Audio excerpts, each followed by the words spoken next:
Yo, what is happening, good people? Hey, man, vibes real different tonight, man. It is the Monday Night Crew, but we got the whole team on the screen tonight, man. The whole team on the screen tonight, man. It's your boy K. Mims. The only spot you get authenticity and entertainment at the same time. I got DJ Marcusel, DJ J Dub, Princess, Miss It Depends, Asia, bdot. Brittany will be tapping in right here really soon. We missing Lewis tonight, but you know, he all in good spirits. He here in spirits, man. Close the tab, baby. So, hey, man. First off, let's start with this, man. How's everybody's fourth quarter going? We ain't gonna just keep it to, you know what I'm saying, this week. How's everybody fourth quarter, the year coming to? How's everybody Thanksgiving? I ain't asked that. How's everybody Thanksgiving? Let's start there. How's everybody Thanksgiving? It was good. I didn't travel. Look at you, man. I never travel for the holidays. Who cooked? Oh, anybody cook anything? Nah, I went to the in-laws' house, so I stayed in town this year. Sweet. I ain't cooked shit. Yeah, I cooked at the crib. Brittany, what up? I'm sorry, don't cuss me out, girl. Something like that. It was smooth. Hey, Brittany, fuss me out. Hey, Brittany, I'm sorry. How was your Thanksgiving? Everybody stop. Brittany's in the look. Brittany is now in the live. The show has officially started. What up, Britt? I apologize. Hey y'all, everybody except Keenan, because I've only been sitting in the waiting room since 8:56. I heard That's all crazy. the conversation before this. I'm just sitting here listening to y'all. Oh, so you can hear it in the weight room. I didn't know that. Yeah. I stopped playing. That's what I said. I couldn't see it. Yeah. It's okay. I couldn't see it. I couldn't see it. hey, but let's get into it, man. So tonight we are doing the 2023 recap, and we're going to go over all the biggest moments from the crew, some of the moments from 2023, and then we're going to get in kind of like our biggest personal moments. So first, let's start off with this, man. I'm gonna put myself out there. That was my biggest moment that I think via the crew and that happened here recently is when I stated that a lot of black women. My tone is different today. I fixed that from when it happened. Yeah. But I was like, a lot of black women don't come from money. Which, if I don't know if y'all people, only one person disagree with, and I feel like Brittany text that person to say like, "Hey, hurry up and say comment on this so he can." Because y'all was going back and forth in the comments. So that was my thing, but like, I don't feel like a lot of people really disagree with me, y'all. Am I tripping? I didn't see it. They didn't watch the full episode. Yeah. Hold on. It's mighty quiet. It's mighty quiet based on Johnny. What up? It's mighty quiet based on the energy I got that night. What's happening? Bro, you hurried up and text her. Y'all three. Hey, nah, for you to sit there and screenshot the second. Hey Jay, why? Hey, that's family business, man. That's family Nah, business, man. bro. What you want? Yeah, that's wild, bro. That's wild. What was? For you to screenshot the section when you remember when they said you said whatever you said, and then you screenshotted the section and was like, oh, okay. Like everybody, like, bro, we about to go to bed. Like your ass was on it. You wasn't playing no games. Hey, right is right, wrong is wrong, man. Appreciate everybody that's in the stream, man. Please give it a like. So let's go to Jay's craziest moment when he said that he said that he would never date black again. How do y'all feel about what he said? I know you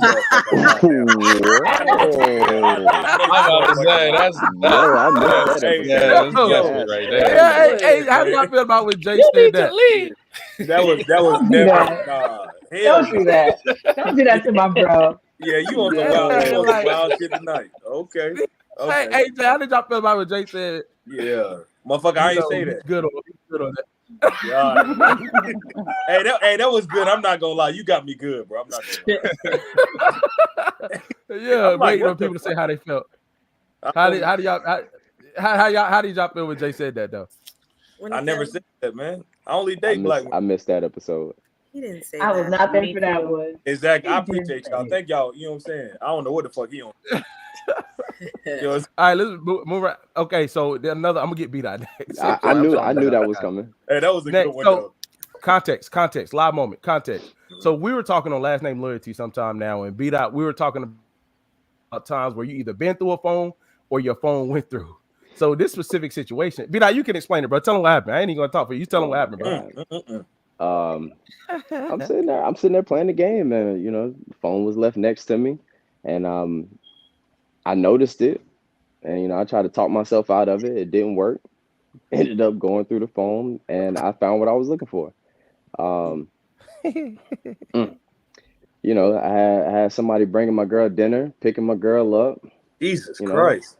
Yeah, it was bad, man. It was bad. Hey, tell her what you did when she got out the shower. oh. Pat this up. Cause we done after this. We leaving. No, we gotta go, man. I can't know something like that and then just let it ride. What if that was like her brother or something? Nah, I knew his name. I knew we went to school together. Come on, Brittany. Come on now. Nah. He picked you up before. Whoa. I ain't never, Whoa. Come on, I now. ain't taking no calls though. So Hey Brittany, when it fell out, she put it back in. Come on now. She did. Hey, she did. Hey, God, did she say anything on her way out? I'm just Did she say anything on her way out, Dot? Like, what was that like when after you like, yo, you gotta go? Yeah, that's tough. Honestly, I don't remember. I do remember the justification coming later, or trying to anyway. But after the initial, it's done. I don't remember. It was a while ago. So she didn't try to like justify the situation right then and there. What could she say? Like there's nothing to be said. It's all in black and white. all that made you Some want to people look be at lying on the fly. was it just intuition that made you want to look, or like what was the straw necessary that made you say I gotta go? Yeah, good question. It's gotta be said. I don't know. I'm gonna call it intuition. I'm gonna say that's an answer. there had to have been something she did, because I'm not the type of person to go snooping for no reason. So there was something that she did. I don't know. Like I said, this was a long time ago, but I do remember.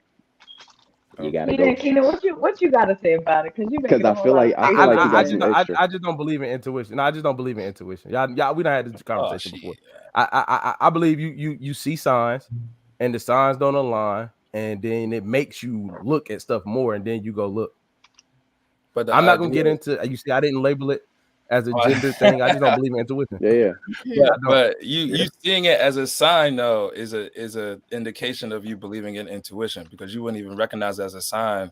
It would just be an ordinary thing. You know what I mean?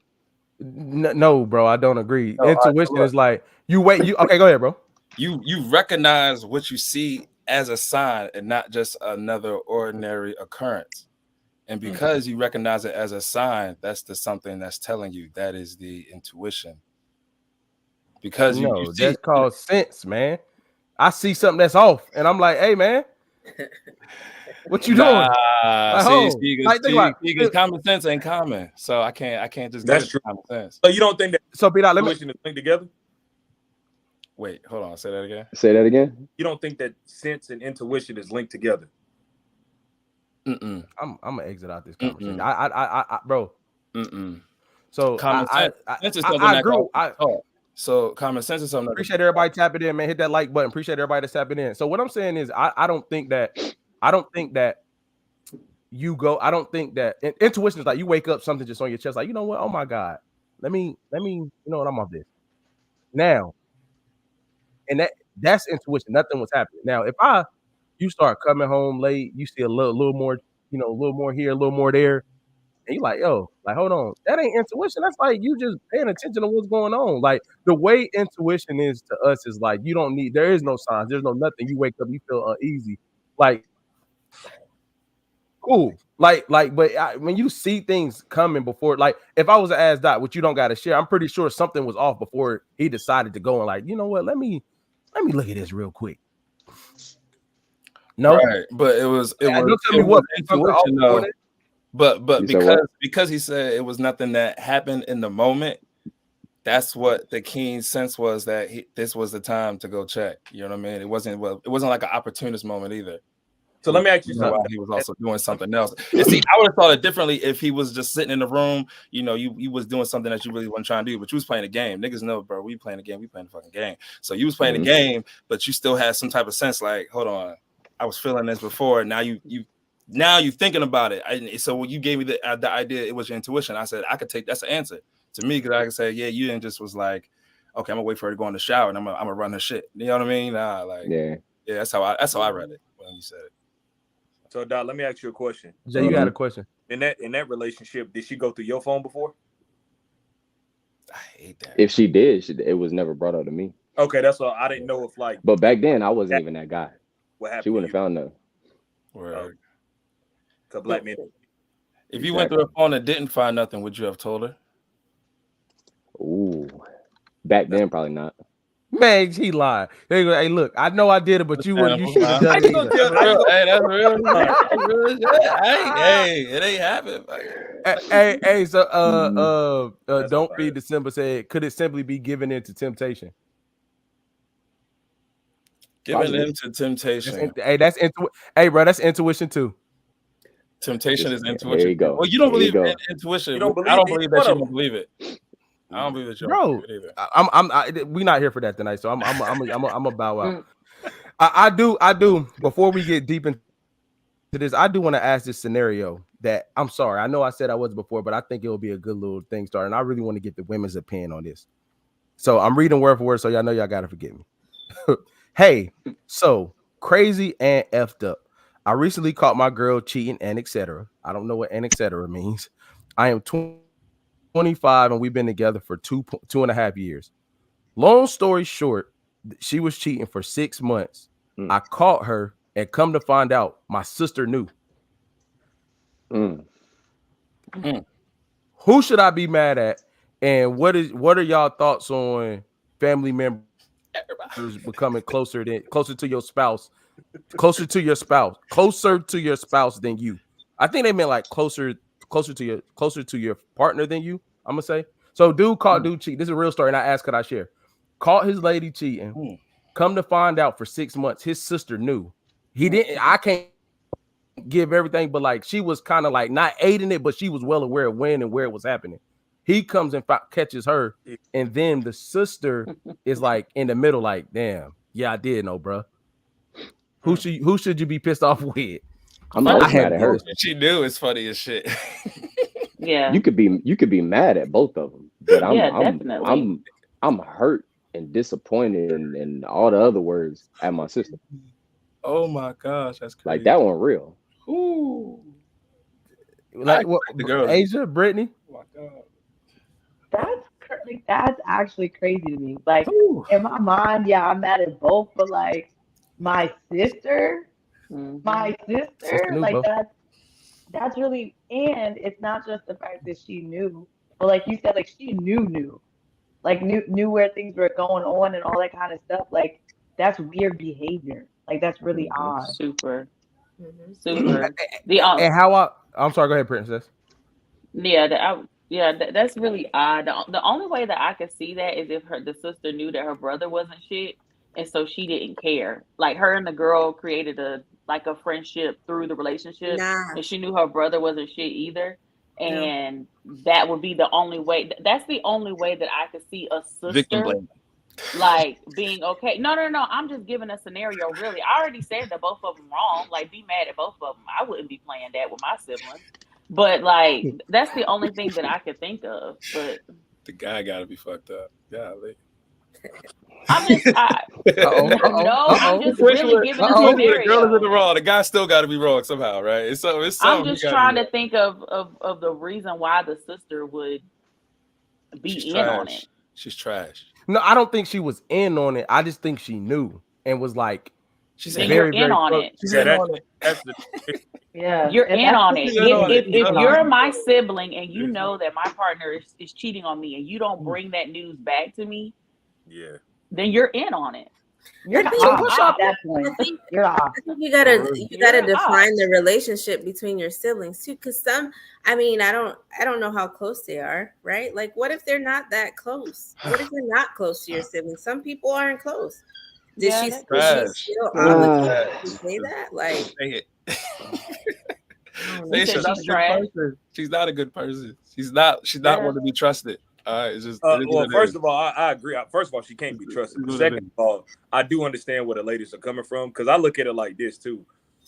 It could have been a relationship that they had together, brother and sister, and maybe she held resentment for something, and she felt like this was her chance to get back, or be like, okay, cool, I finally got a one up on this guy.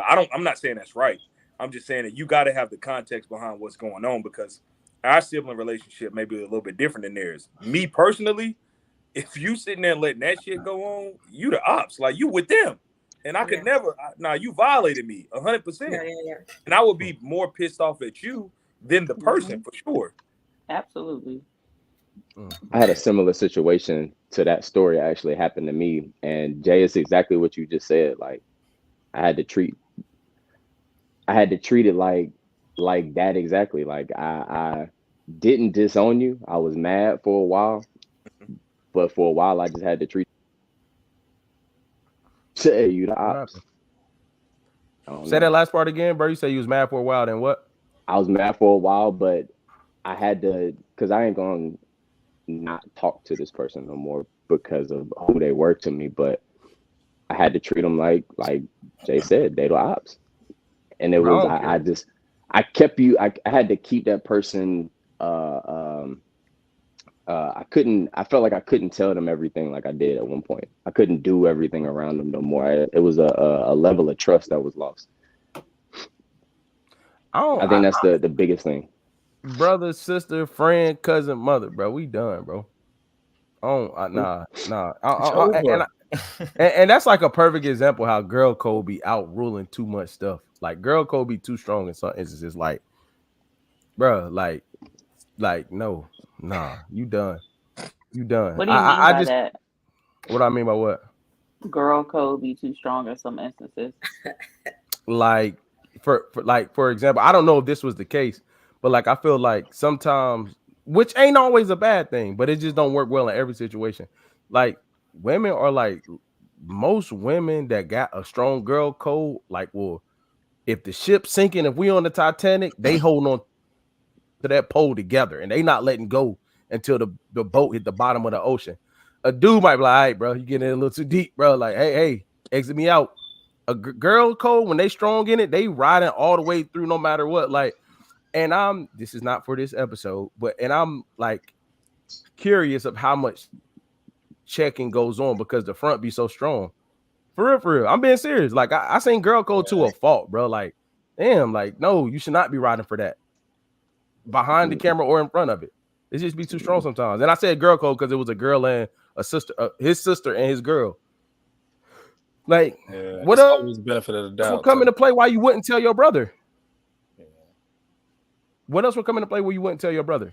Yeah. Give it how much I like you. She don't like her brother. They don't have a good relationship. Yeah, it's gotta be. Fire her damn head up. Like, you know what I'm saying? Like, you out here disrespecting my brother. Why would we get mad if they don't have a close relationship? What? Say that again. Why would the dude get mad if they don't have a close relationship? Is my question. Mad at the sister? Yeah, if they not close, he wouldn't have got mad. Yeah, why would there be a question? Yeah, they're still family. It's still family. Like, he still might get mad because of that. Your blood. It makes sense for him to still be upset, but it'll make sense for her to still say something in their blood. So y'all, you gave the same reason for why she like doesn't have to say, even if they're not close. But even if these two aren't close, he should still feel some type of way, even though she won't tell him. I lost you, Marcusel. I'm not even. Yeah, I don't think anybody said that she didn't have to say. She still had to. I think they just didn't have a close relationship. Like, that's just the only thing that I can think of, because she's still entitled. She should have told him. She's wrong.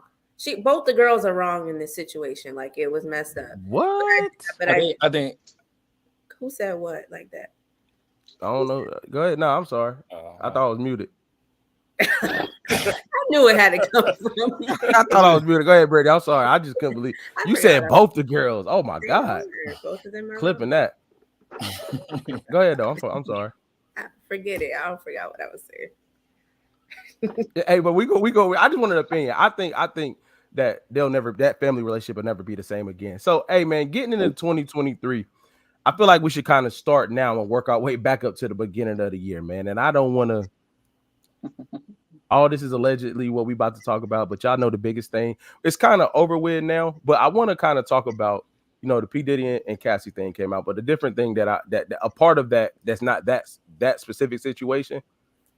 What are y'all thoughts on if you knew this was coming and you knew this may have led other people to come out? Let me backtrack. What are y'all thoughts on him being with another woman now, knowing that that's his history that's out now in real time? What do y'all think that feels or looks like to her, seeing all these things about somebody she's been intimate with or been with her? Do you think that's something that shouldn't apply to him because it was his past? I'm gonna ask She that question. knows. She knows. Facts. She knows. Everybody in the business knows. People Facts. knew about that shit. Niggas, SO was like an A&R, and he said he met Cassie when she was 16, and he used to keep her like out the stew. You know what I mean? It's interviews of him saying like, bro, he used to tell her no, like to keep her away from shit. So like niggas knew, but outside of that, niggas knew what Diddy was on because of that shit he was on with you know what I'm saying, Leo Cohen. So it's like niggas knew. Niggas knew. That shit's gross. People got exploited. Yeah, that shit is gross. It's gross as hell. But everybody's been saying for years, stay away from Diddy, bro. Diddy was on some sweet shit. Niggas been laughing about it. Everybody know. Niggas know. Niggas know. That shit had the boys camp even talked about in the interview. You know what I'm saying? Niggas know. Niggas know. What's y'all thoughts on? I shouldn't say judging. What's y'all thoughts on like young Miami's position now, or do y'all think it don't matter for her being with him, going what she going through, being with him, and hearing all this stuff, or is it like he could be a changed person now? Changed person. The only thing she care about is how many zeros in that account. They don't care. Thank you. Hey, yo, it's not about the person. But not only that, she really might be going through the same thing that Cassie was going through, because if this is his track record, I would find it very difficult to believe that it's also happening with her. In the same way that Cassie stayed with Diddy for as long as she did, and all the other women that stayed with Diddy as long as they did, that lets me know that there's a higher percentage, there's a higher chance that she's also going through the same thing, and she's probably not saying anything. And to be honest, it's probably even worse for her now because of the fact that Cassie did, which, you know, came out with this.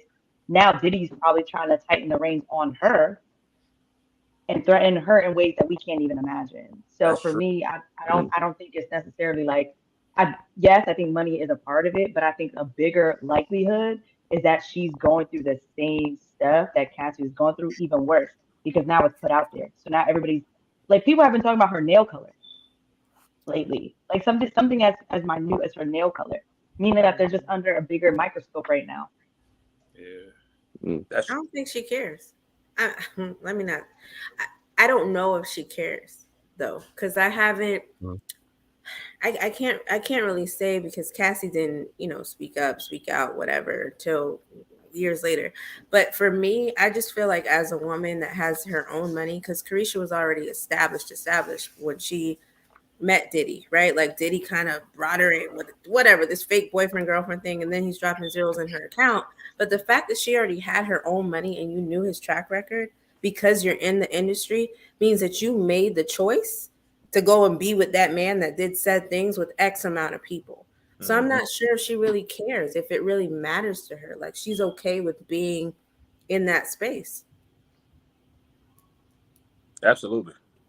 Anybody else got an opinion on that current situation? And let me say this, man, just prayers for all the victims and people that been through stuff and people that's healing through stuff and people that's that stick and move, like absolute prayers, because I you know, I wonder whatever it was, I'm glad it pushed her to tell her truth. You know what I'm saying? I think we live in times where I think it's so hard to, like, I'm not saying this disrespectfully, like, outside of this specific case, like, it's so hard for people to live their truth because they're going to get critiqued and crucified regardless, because everybody has access to it so quickly now. You know what I mean? So, like, no telling what she's been catching on the back end for doing that. Because I don't know if y'all have a nosy bone, but like, if you read the things that was going on, there was a lot of people that were in the way of blocking her from leaving. You know what I'm saying? So, like, how those people come back up now after she said something, or, you know, the amount of feathers she had to ruffle in order to say her truth. It's a lot, bro. It's a lot. It's like, damn, like, living like that could be tough. Living like that could be tough. So kind of staying in the relationship world of things, and one thing that we had a hot topic earlier this year that kind of came back out later with video evidence is like the Keke Palmer thing. So let's just kind of talk about the progression of I would have asked this question about the Keke Palmer. The Keke Palmer, as in, the domestic stuff coming out later on. You know what I'm saying? We knew what happened earlier this year. We can get into that. For people that don't know, you live under a rock. She was at an Usher show. Usher danced with her. They entertained each other in a very famous celebrity way. Boyfriend got mad, said some stuff on Twitter. She trolled him for like 3 months straight, and then or like 2 months or a month straight, and then it comes out later that an abusive, alleged, I don't want to say allegedly because there's video evidence, but a domestic situation comes out later, and she leaves and gets a restraining order. My question to y'all is for the lady specifically, and then we'll get into something else. Did you all see that from the tweet? Did the tweet scream that, or did it scream something else? Does my question make sense? Yeah, it makes perfect sense. And I would say, knowing that what we know now, yeah. What you mean? No, go for it. I was just gonna say, like, the tweet in itself, and we talked about this, it came off as very controlling, like very, you know, like that mind control or get in the house now, right? Like, so I'm not surprised by his actions. For me, it was like, yep, go figure. You know, it didn't come as a shock. So I think the tweet kind of sent a red flag to the rest of the world, you know, to let them know, like, hey, yeah, there might be something going on behind closed doors. Asia Princess, what's your thoughts on that? The full progression, because y'all remember how y'all gonna act all like y'all remember how y'all was saying, yeah, boy, bye, and you could dot and saying all this and all that earlier. Then never mind, let me not say what I was about to say. What's your thoughts? Yeah, no, I still, nothing changed. I would say I didn't, right? To be honest, I don't think I didn't see, like, I didn't think that I didn't think the DV was going to come out. Only because I guess when I saw the tweet, I literally thought, like, this is a punk nigga. Like, in my head, it wasn't like, oh, it was like, no, like, you're insecure and you're a little kid. Like, I wasn't thinking like, oh, he's, you know what I'm saying? Like, he's causing violence at home. Like, I literally thought, like, he's a child. I think I was blinded by that and the childish actions that he had. I really didn't see it was that. But now that I think about it, him being insecure, I can see how that would translate into the things that he did and said, right, behind closed doors. But looking from the tweet, I'll be honest, I literally just thought he was just a punk. I didn't. Hey, hold on. But that's also the type of man that puts his hands on a woman. For sure. Very true. Wholeheartedly. So let me ask you a question, man. The way you just said he's a child, like, do you cut like that when you get mad, bro? Do I talk like that? I said the way you just man like that he's being a child. Good gracious alive, yeah, like in a moment of vulnerability. Huh? No, but I don't believe you. That, I got you. Was that a deep cut? Don't do that. Right, it was. I mean, damn, she was like, "Yeah, you're a child." Like, huh? I'm saying him blasting, like him saying all that stuff and putting all that stuff out on the internet when he has her telephone number. That was a childish thing for him to do. I agree. I wholeheartedly agree. I was just asking, like, a child. But no, I would not tell a grown man in his face that he's being a child. I would tell him his actions are childish. But I'm not gonna call him out his name though. Okay. I feel hey, Princess, we're not talking about where you gut people, where you can't come back from it, miss. Is that cut deep? What type of stuff you be saying when you get mad? Lord have mercy. Like, what you be saying when you get mad? He's a child. Yeah, she be like, that's why I ain't feeling last night. No. Shit. No. Like, hey, man. Good gracious. What kind of stuff you say when you get bad, Miss Houston? Good Lord. No, that's a question. Nothing too bad. Good night, man. Working our way back down. Good gracious alive. Another celebrity whose relationship has been whose father-son relationship been on full display this year is T.I. and King, man. You know, I think for people that don't know, like T.I., I don't know, is King the baby or somebody under him? No, Major's under King. Yeah, Major. Yeah. So he's the third youngest, second oldest boy. correct? Yes. Mm-hmm. Yeah. So he has been all over social media, wilding out, talking to people how you want, you know, just doing everything. And then I'll start with this. I recently kind of feel like, and please check me, this is my opinion. I feel like they kind of like using this to their like financial gain in a sense. Like I don't feel like they're trying to check them. I feel like them interviewing together and them going on these shows doing these interviews is like feeding into the thought of who or why he does what he does.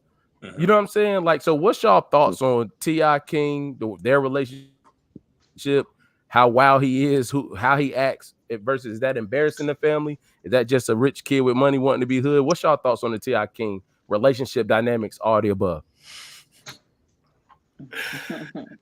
It's definitely a rich kid with money trying to be hood. Yeah.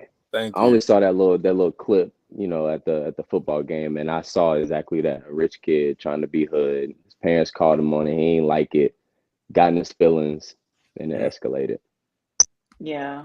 And Like then- I think it's not, I don't think it's so far-fetched that they're like doing interviews and stuff like that together, because I mean that's how they make money. I mean that family is in the limelight regardless, so they just get into the bag. However, I feel like with this whole facade that King is putting on for the world, I just feel like that football game was a prime time for him to display it because his parents pissed him off, and then he got jacked up on live. So it's just oh, he got hemmed up, didn't he? Boy, yeah, did he? that thing was good to me. He was standing on business. Yeah. That boy stepped to his mama. He should have been put down, man. He stepped to his mama. He stepped to his mama, boy. He should have been put the fuck down, man. Yeah. Boy, he corny, man. Even you don't even do in, that. even You in don't the do story, that. he like, what's he talking about? What you talking about? I didn't want to stay in the gate, so you wanted to not be in the house. And then he's like, yeah, bro. And then I think he's gonna say, yeah, let's go to. You want to go to grandma's house at the bando? The bando, yeah, that's what he said. Did you just reference that house, grandma's house? You know who used to live in grandma's house? You talking about your dad? You want to take your dad back to his? What are you talking about? Like, I don't understand this. I don't understand this. It's like if people are actually vouching for him, like, oh, you don't know their relationship, and you don't know, you know, how he was on and off the TV.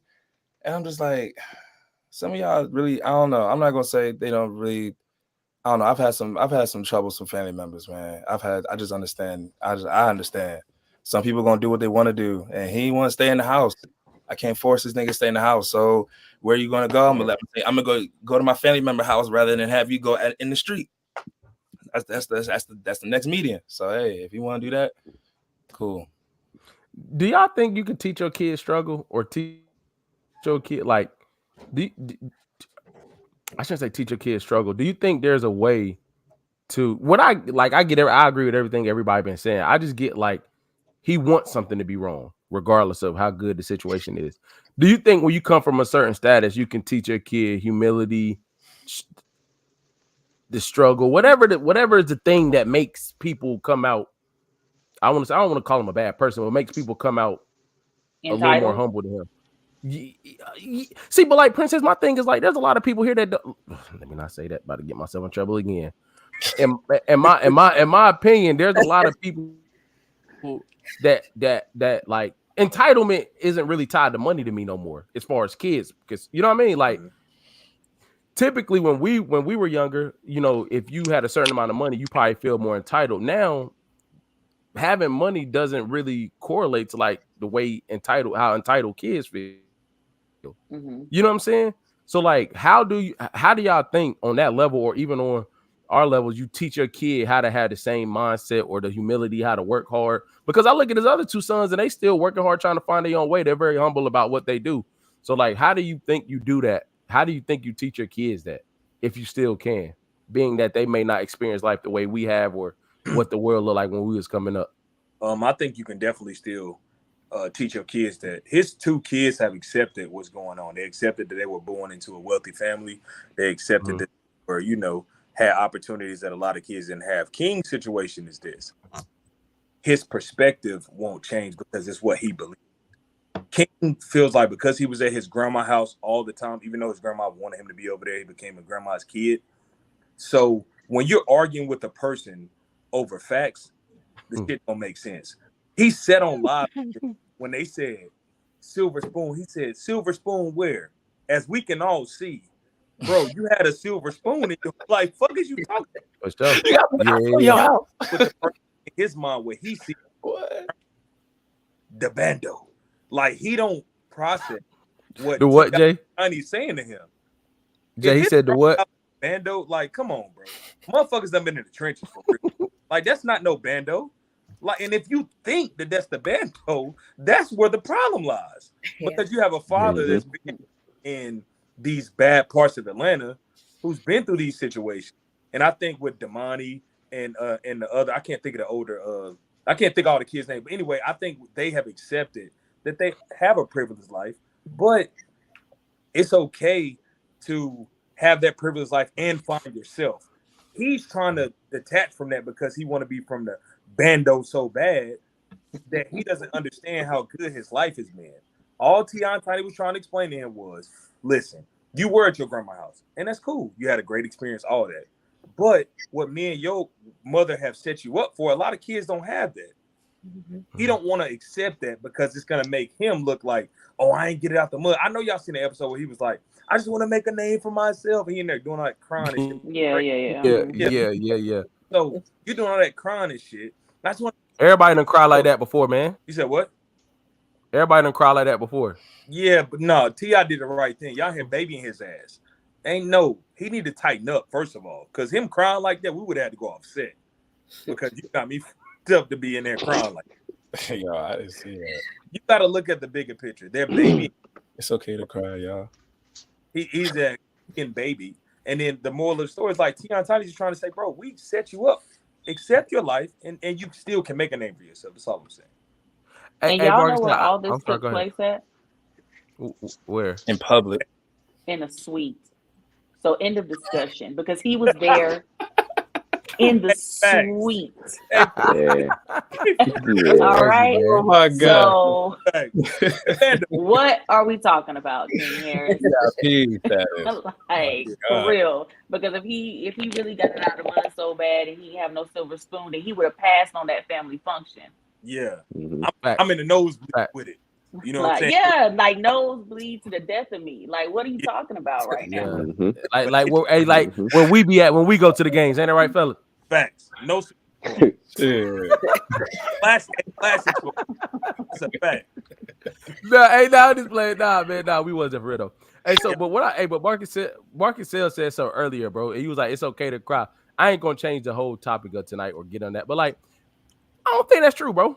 And I ain't even gonna leave it at just men. So what I'm commenting on is like Jay was talking about King crying, and Marcusel was like, yo, it's okay to cry. Let me preface that, not because I'm saying that men shouldn't cry.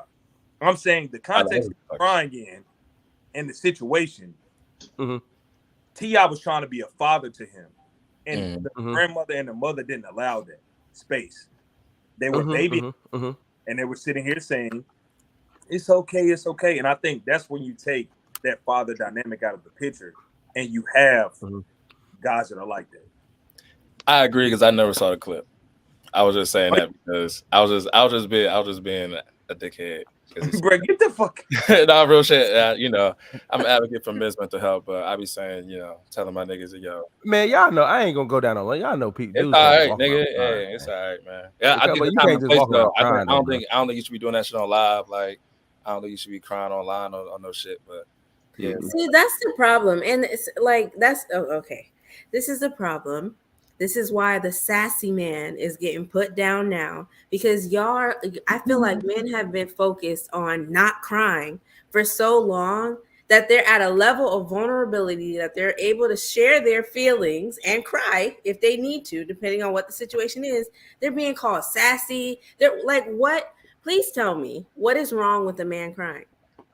No, so I didn't say anything was wrong. He said, so nothing's wrong with it. So Brittany, I need you to answer me one question. Like, why you advocating and why you saying sassy and all this? You may not use that verbiage. No. If you close, I'm not even just anybody close to you, and you do not, and my man's, and I'm not even. We've already talked about like there's a cutoff and all that. Like, yo, like if we're being honest, I don't think it's anything. So time and place, right? Like I don't think anybody should just be out all the time, just like, you know what I'm feeling right now. No. I don't think anybody should be out there doing that. Mhm. But like I don't feel like men are not or I would challenge how safe these spaces are.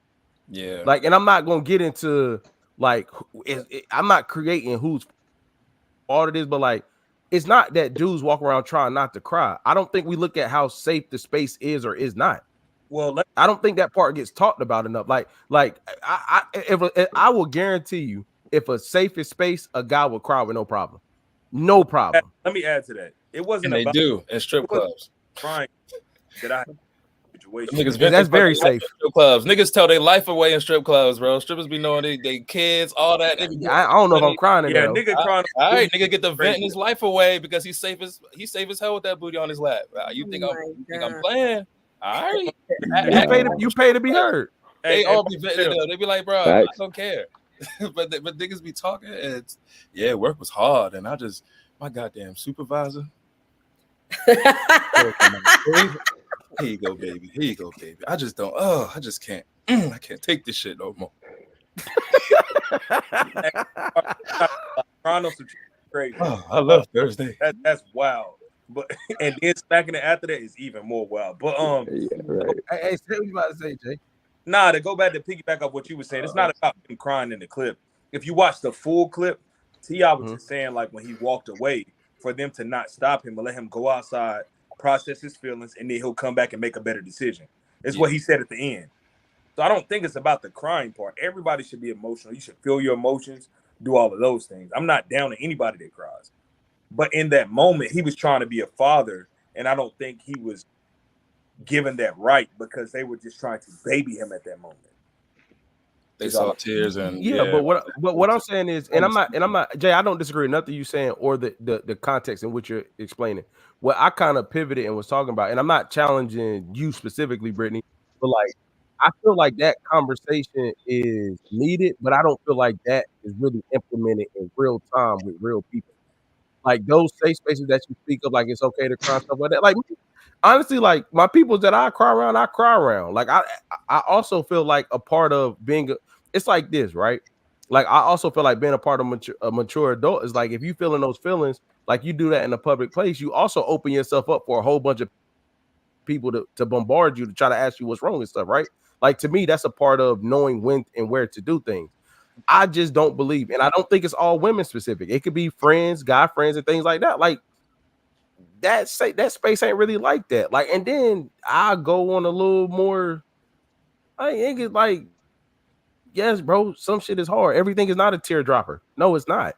Like, nigga, tighten up. Everything ain't cry worthy. So like that's a thin line to me. Like everything is not like, oh, I'm in my feelings. I feel it. No, bro. No, it's not. It's not, bro. Move on. Keep it pushing. Like we open up stuff too much sometimes. Like, all right, bro, that's enough. Like I get it, but like, come on, man, move on. Yeah. Like I feel like sometimes we paralyze people with this conversation of like, we paralyze people with this conversation of mental health and like, okay, all those things are true, but that can be true. And if you ain't doing nothing about it, bro, you're not gonna keep getting the same amount of grace. Like you can't know these things and have the access and like that's not going to continuously give you a reason not to work on those things. Like that's just what I think. Like no, like bro, no, I don't think a guy should cry over everything. You know what I'm saying? No, I don't think his sensitivity meter should be extra high. You know what I mean? Different strokes for different folks, different pressure points to be different things. But I feel like that conversation is easier said, but those A spaces aren't created like that, and B like. Sometimes people take that and run with it. Some people being guys sometimes like, no, don't be crying everywhere. No, don't be doing that. Tighten up. Move on. Yeah, I think a guy crying too much though, it shows a kind of like a it is a thing. I do agree with that as well. Cause I mean you can't I'll be the first one to tell you, like, you know, it's not all spaces are safe. So it's like you do gotta be able to have those spaces. But I do, you know, but the problem is that there are no spaces, and then guys aren't trying to make the ventilation spaces at all. So without the ventilation spaces at all is the problem we have now. So to me, I rather tell people to at least do the act, and then we could try to gauge where they fit in at, versus, you know, some people just not even attempting at all, and then we're still having the same blow up. But I do agree wholeheartedly, like not all spaces are safe for sure, damn sure. And like you gotta gauge where, and sometimes it's by your fucking self. You know what I mean? So, but I be letting niggas know that's okay. That's okay. That's cool. Brush it off. Not everything gonna be, you know what I mean? But hey, that's my place of preference to cry, bro. Because I don't like people asking me a whole bunch of questions. Like, bro, I want to cry in peace and get over with, move on. I don't be liking the questions afterwards. So moving along, staying in the relationship bag.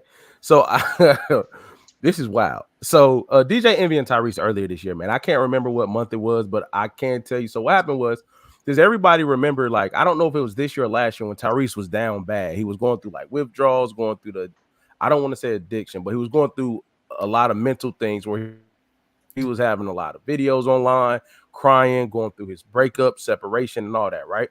So during that time, so that was with Tyrese. When DJ Envy was going through what he was going through with his wife, he always said Tyrese was one of the people that helped him get his marriage back online, back on track. If you don't know what DJ Envy was doing out here, I'm not the one to tell you, go figure it out, but his marriage was in the balance. Tyrese helped him out. Fast forward, Tyrese has his episodes. So recently this year, Breakfast Club comes on, and DJ Envy basically says, like, you know, Tyrese, I don't respect you no more. Like, you helped me get my marriage back online, but you know what I'm saying, I don't respect you no more because you tried to get at my wife when you was going through your episode. And Tyrese comes back and says, like, you know, like, bro, give me the same grace. Like, I was going through something. I wasn't the same person, XYZ. So what are y'all thoughts on, if somebody you really locked in that you feel was, you know, your guy, your homie, you know what I'm saying? And then when everything happened, they went smack at your wife, man. They try to get you later. They try to get them draws real quick, man. So what's your thoughts on the situation? And then we'll kind of go from there. Did anybody hear about that in real time? I did. Real time, no. I did hear about. So let's start with you, Princess. What's your thoughts? What's your thoughts on it? I mean, it's a no for me. Like, one of my friends can't do that. I don't care how down bad they are. They can't be like, oh, I'm down bad, so I try to get at your husband, but like, it's okay. So that part is a no for me. I think with the specific situation, what I had an issue with was the platform that he tried to get at him on. Like, it was a situation from the past, and I didn't like the fact that who tried to get at who? Envy. Like, I don't like the fact that he tried to like kind of punk him on air, because if you was really standing on business with somebody coming at your wife like that, that would have been off air. Like, it was just, I just felt like it was super lame the way that he tried to like do it and try to throw him under the bus and all that type of stuff. And it's just like, how long you been sitting on this? You wanted to wait for him to come on the show, like, when you should have handled your business behind the scenes. Like, that was just super whack to me. I feel like but he Tyrese should have was in still real wrong. time. He should have said something in real time. However, watching the episode of the Breakfast Club, it seemed like Envy tried to like go around it and not really out him and tell what was happening, but like he was kind of being attacked. So he felt like he had to defend himself and say exactly what was going on. The thing he should have done was said it in real time, because I feel like it was real convenient of Tyrese to use the medicine thing to try to say he don't remember nothing that was going on, nothing he said, all of that good stuff. Like, had he said it in real time, I feel like you wouldn't be able to backtrack like that. That was lying. You getting my wife, ain't no grace. I ain't checking up on you. I ain't doing none of that. Forget the medicine. Nah, I'm sorry. But he was on. But like, Call me insensitive. Yeah, ain't no drug that strong. I'm with Princess. Nah. So let me get this right, bro. And please forgive me, man. Like, I'm a fan of the Breakfast Club, but I'm gonna say this. Like, this is what I don't get. Does anybody know the story between DJ Envy and Erica Mena way back when, right? No. Everybody know about that back when DJ Envy was out here with Erica? No. I don't like when he was. Is that the that's like, the reason? He was having like a full out affair with her, being seen with her like on his hip while he was married. Oh, absolutely. And that and like she was like like side chick is one thing. He was in a whole relationship with her, like to the point where like his friends and everybody knew that like she would be on his hip going into clubs. Marcusel, am I getting that right? I don't even know. I ain't know. You ain't know that? Oh, so anyway, so I say this to say this is the issue I have with it. So y'all remember when Safari and Erica Mena, whatever her name is, was together, right? Yeah. Mm-hmm. He banned Safari from the Breakfast Club for talking or dating your side girl. But you telling me somebody get at your wife? And Safari for that freestyle he did. Jay, for that freestyle. Jay, but think about this though, Jay. You banned the dude that didn't they have a kid together, Safari and her, if I'm not mistaken? Yeah, they had 2 kids together, right? I think 2 kids. Yeah, you banned the guy talking to your side chick to never come back to the Breakfast Club again, but you open up an interview for a guy that got at your wife to come on. Well, the thing is the got at your wife part. What the interview that I saw, the part that I saw, I didn't see the, especially what Dot was talking about, referring to the I didn't see the whole interview. I saw a clip, right? The clip that I saw is that Tyrese felt like that Envy wasn't giving him the credit he deserved, right, for what he did, and Charlamagne also approved that message because he felt like that, and I could tell something else was deeper based off. I was like, damn, why Envy feeling, he acting like ungrateful because he called him up there and basically like, hey, set up a nice date with your wife, get a private chef, I'm gonna come sing, all of these things. I'm like, okay, cool. So I didn't see the part of him getting at the wife. I saw the part of him feeling like that Envy slighted him because he helped him get that, basically get his situation back. And like he didn't feel like he received the recognition he deserved. But he didn't give it to him because he was trying to get at his wife. The whole interview, it makes sense why he's acting like that now. Because it's like credit when you trying to me though, you gonna block the dude. I'm sorry. I'm not, brother. Nobody. First of all, I went upside his motherfucking head off the camera. Where you trying to? We haven't even been talking about nothing. Right. Talking about nothing. Right. Why would I bring you to the Breakfast Club to try to punk you on air when I can see you in person? Yeah. No, right. I'm not doing that. He on camera talking about I should have boxed your mouth.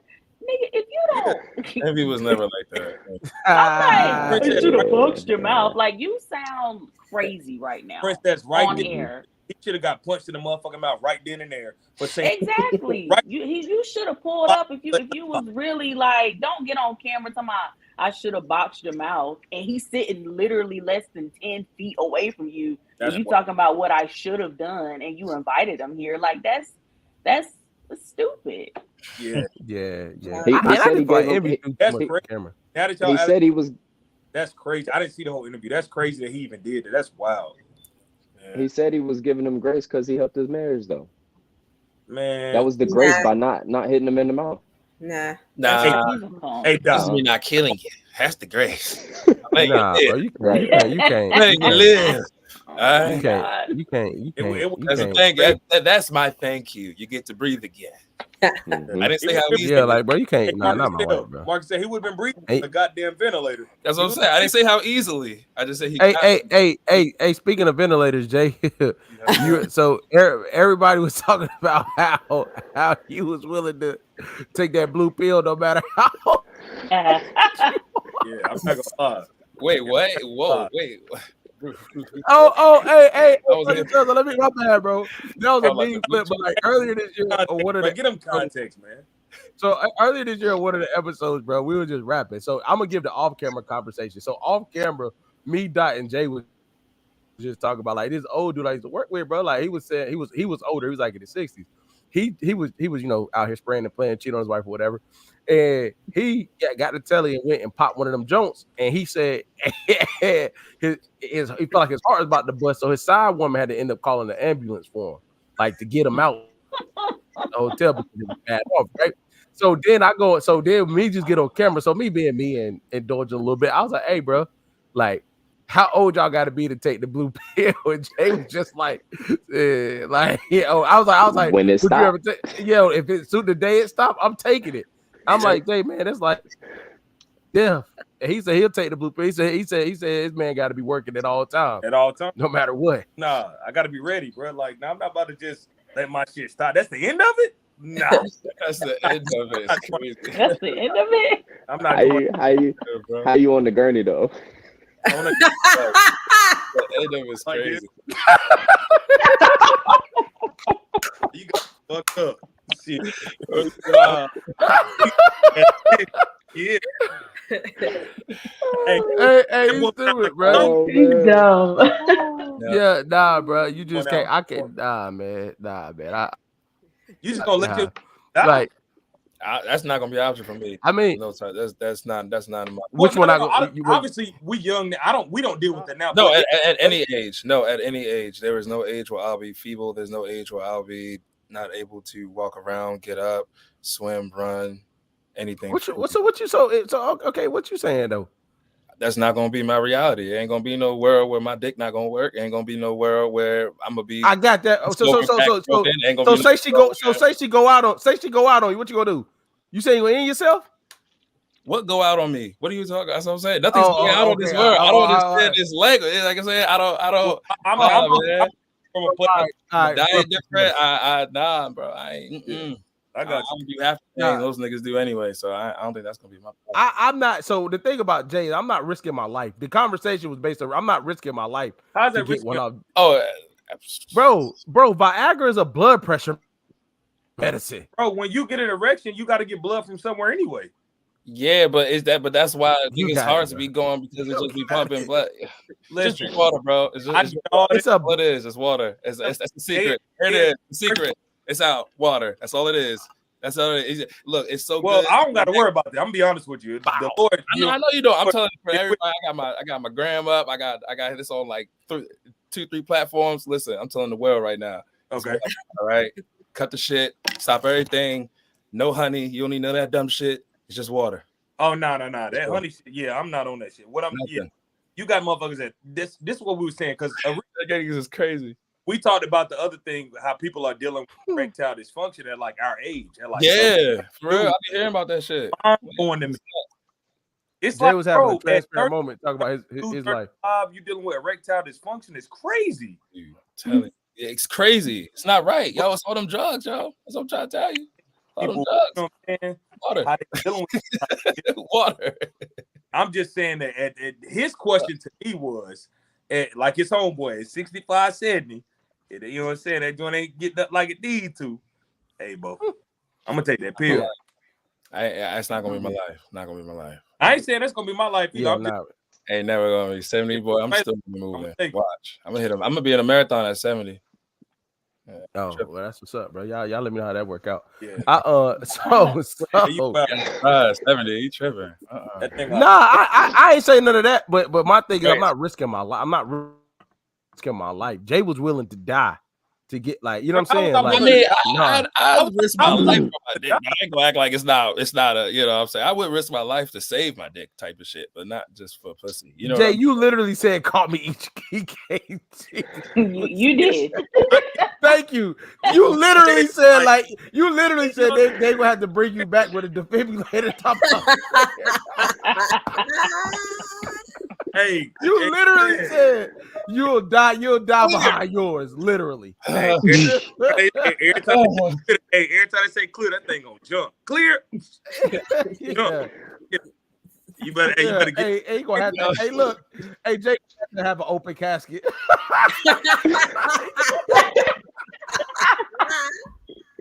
They gotta get that man an open casket. That's why man burn his ass, man. He can't get it down. Oh, y'all are wild. Hey, that's oh man, that blood gonna dry up. It's gonna be like Berto, man. Nah, that's crazy, man. Yeah. Hey, he said Berto. Hey, Berto. Like Berto, man. Berto. Hey, open casket, sure, bro. It's insane, bro. So moving along, hey, bro, what's y'all thoughts on the way? Let me say this, man, from a personal place. I feel bad for Will Smith, man. I really do. I don't. What? You said you don't. I can't. Nah, not no more. I can't. Okay, what's up? Yes. Before I say what I'm about to say, what you mean? Why you feel bad for him? You know, I feel like he's one of the few, besides the slap, but the slap wasn't related to the stuff that's coming out now. Like, bro, I don't feel like he really was. He really, you know, how some people, I hate to say this, you know, how some people feel like they have it coming. I don't feel like Will Smith was in that category. Or am I tripping? Had what coming? I don't know if he had it coming. Like, you could just tell, for instance, who we talked about when we were talking about Diddy earlier. You know how Marcusel was like, man, people have been saying that for years. Like, all the stuff about, like, the way, I'm not even going to talk about the assistant dude, but, like, let's just use even, like, Jada. The vibe I get is, like, she's telling her truth. I would never want to compress anybody's truth or tell them they're not feeling what they feel in XYZ. She's telling it all. But, like, huh? She's telling it all, ain't she? But it's like, I feel like once his image got a little scratch on it, everybody trying to dig and claw at it now.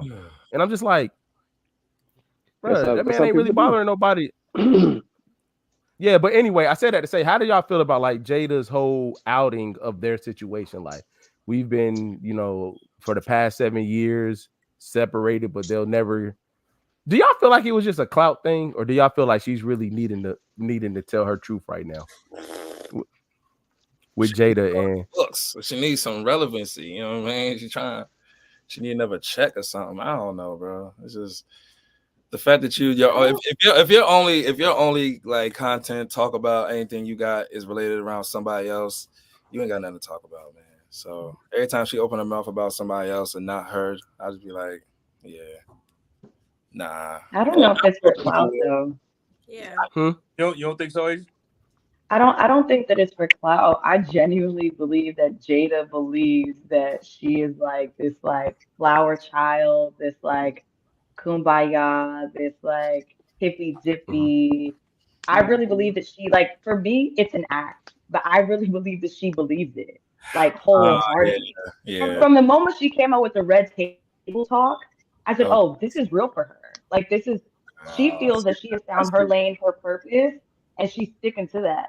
As weird to me as it is, and as like I didn't ask for any of it, I think that she is like she's fulfilling her life's purpose. And I'm only saying that because like I've watched like behind the scenes of like when they did like their house tour and stuff like that, and like she literally sits in a room and she'll just paint all day, right? Like she's really like a hippy dippy, like this is really her vibe. I think that we are just now seeing it. But I think she believes it wholeheartedly. So I don't think it's for clout. I think it's her being in her truth. That's a very good point. Okay, great point. I like that. I really. Anybody else got an opinion on that? On the Jada, the whole Jada. I don't want to say outing. Jada speaking her truth. Do y'all don't rock with Jada? I got a question. We can talk about it now. Do y'all think the slap was her fault? Yeah. It looked like it. Hey, Brittany, did you just say yeah? It look like that. What's her fault? I do. I think he The slapped Will him Smith to slap. defend his wife. So I mean, I don't think she didn't tell him to go up there to do it, but I feel like his wife that he was separated from for 7 years. 7 months. Thank you, Jay. That's exactly what I was thinking, bro.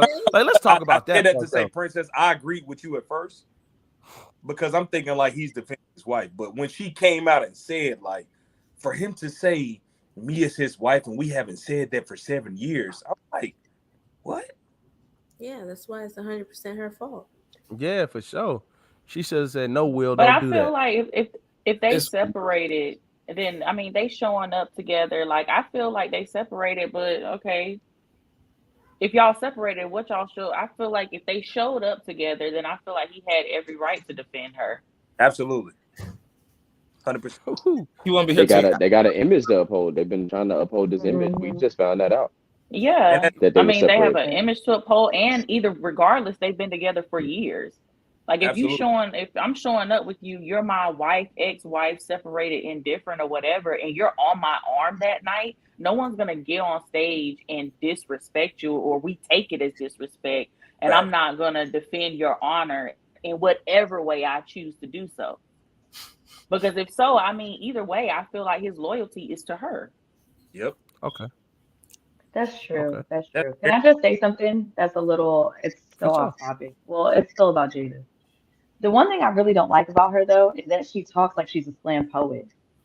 Like, I genuinely don't like that about her. Because why? You think I just need everyone to is get off my bomb? chest. Yeah, that's funny as shit. Weird. For sure. Hey, I look. think So it's his fault. I ain't I gonna think lie. this is.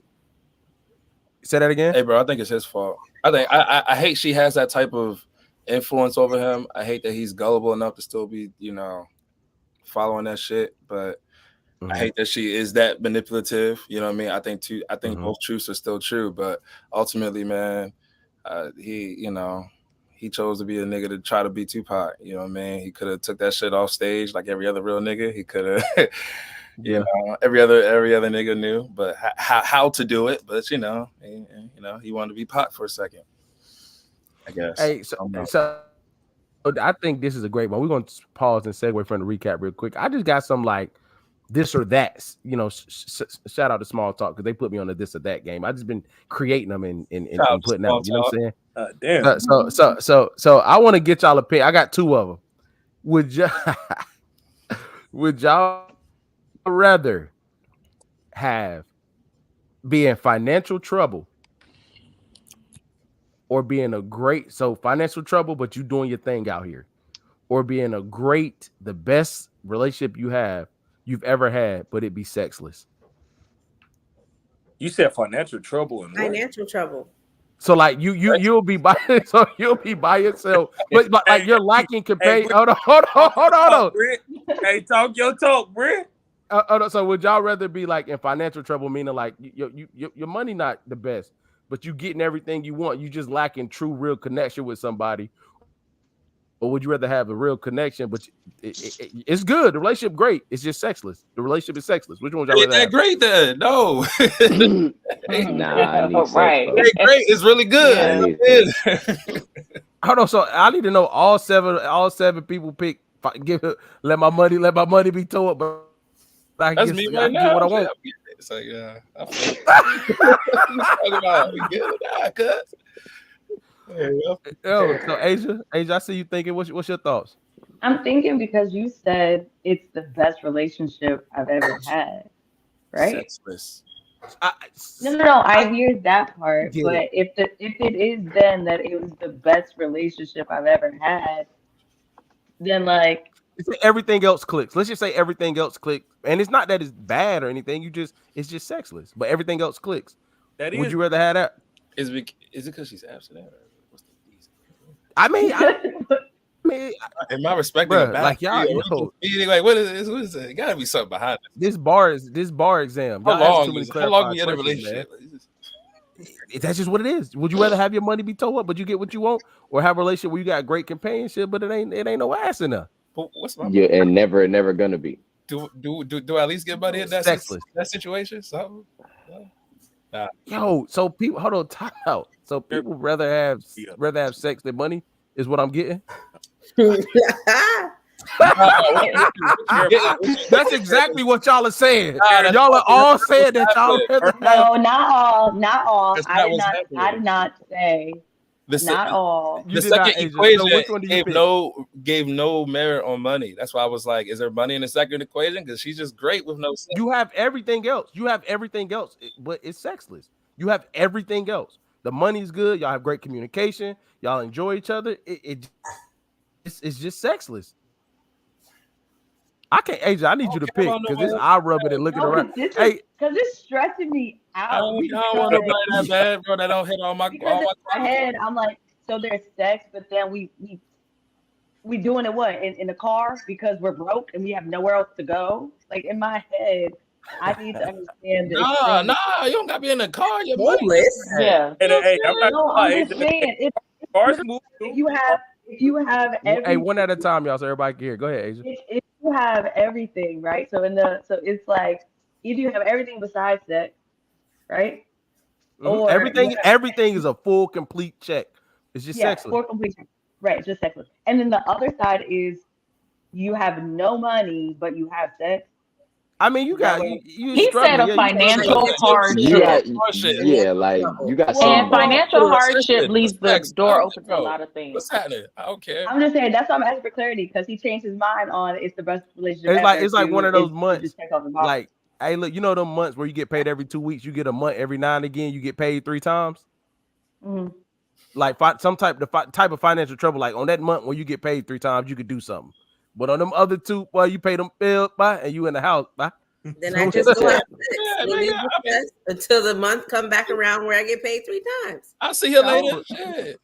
Hey, Princess, what you picking? Financial trouble or you want a great sexual relationship? You try. Hey, look, you travel. Y'all traveling the world. You know what I'm saying? Y'all on top. You got best hotels there is. You know, hey, you just ain't doing nothing for no reason. You just ain't doing nothing.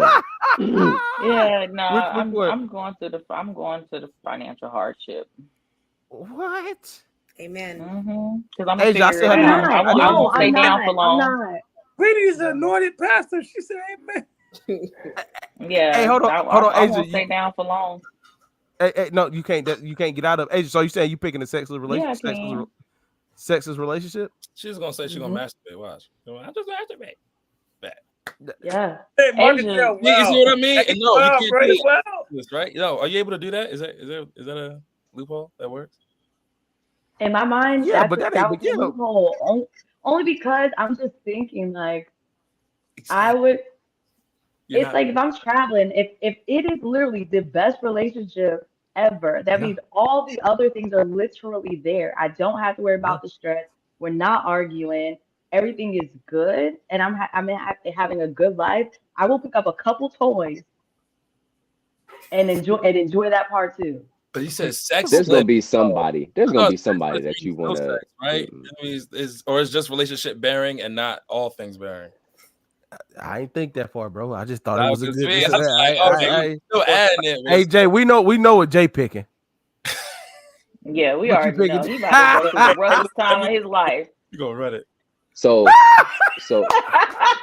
that boy's stupid, man. Jay's stupid, man. Jay not right, bro. We're gonna struggle and fuck together. You know what I'm talking about? Hey, come on, man. That boy wild, man. Come on, man. Hey, Jay, man, hey, look, you got me. Hey, Jay, you about got me like Lewis tonight. Come on, Jay. Watch it. Come on, man. A little too much, man. He always got me like Lewis tonight, bro. You going sexless? You going sexless? Yeah. For me? Nah. Nah. Yeah. Hey, right. Talk about me, right? So y'all rather go. Talk about you. Nah. I gotta go sexless, man. I gotta go because all that shit I thought earlier. I gotta go that way. Yeah, that's the only reason. We know what in his heart what he exactly. That pause was very telling. Yeah. I'm gonna tell you the hardest part. I'm gonna tell you the hardest part. Like trying to prove a point. That broke sex. Hey, look, I'm gonna tell you the hardest part, man. That broke sex when y'all ain't got nothing else to do but be in the house. It's different, man. You get creative when you can't go nowhere and you gotta spend time just in the house. For purpose now. Yeah, hey, look, you just taking naps, waking up, do it again, eat, take. You know what I'm saying? I'm telling you, man. Like you ain't got nothing else to do. You get creative. You know what I'm saying? Like you all across the country, all across the world, doing all these things, man. It just I couldn't live like that, man. I couldn't live like that. Like the second you in Italy, nice view, all that, but you can't do nothing. That's too much temptation. Yeah, in the world, you get some toys. You said what? You got to deny the world too. That's crazy. What he say? What he say? You got to deny the world. You got to keep denying women. Like I can't, because you faithful to somebody who's not doing nothing. Oh my God, no. Get me out of this. Hey, all right, so this is my next one. Purgatory, my nigga. I'm good. Would you rather? So both are in relationships.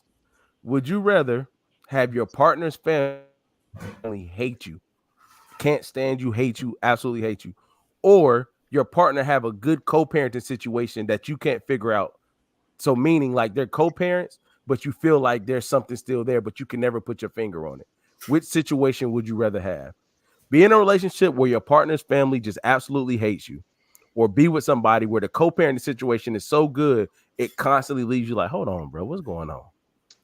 Which one would you rather have? That's a good one. I just got my answer though. I'd rather have the family hate me because I don't care what they feel like. Fuck them.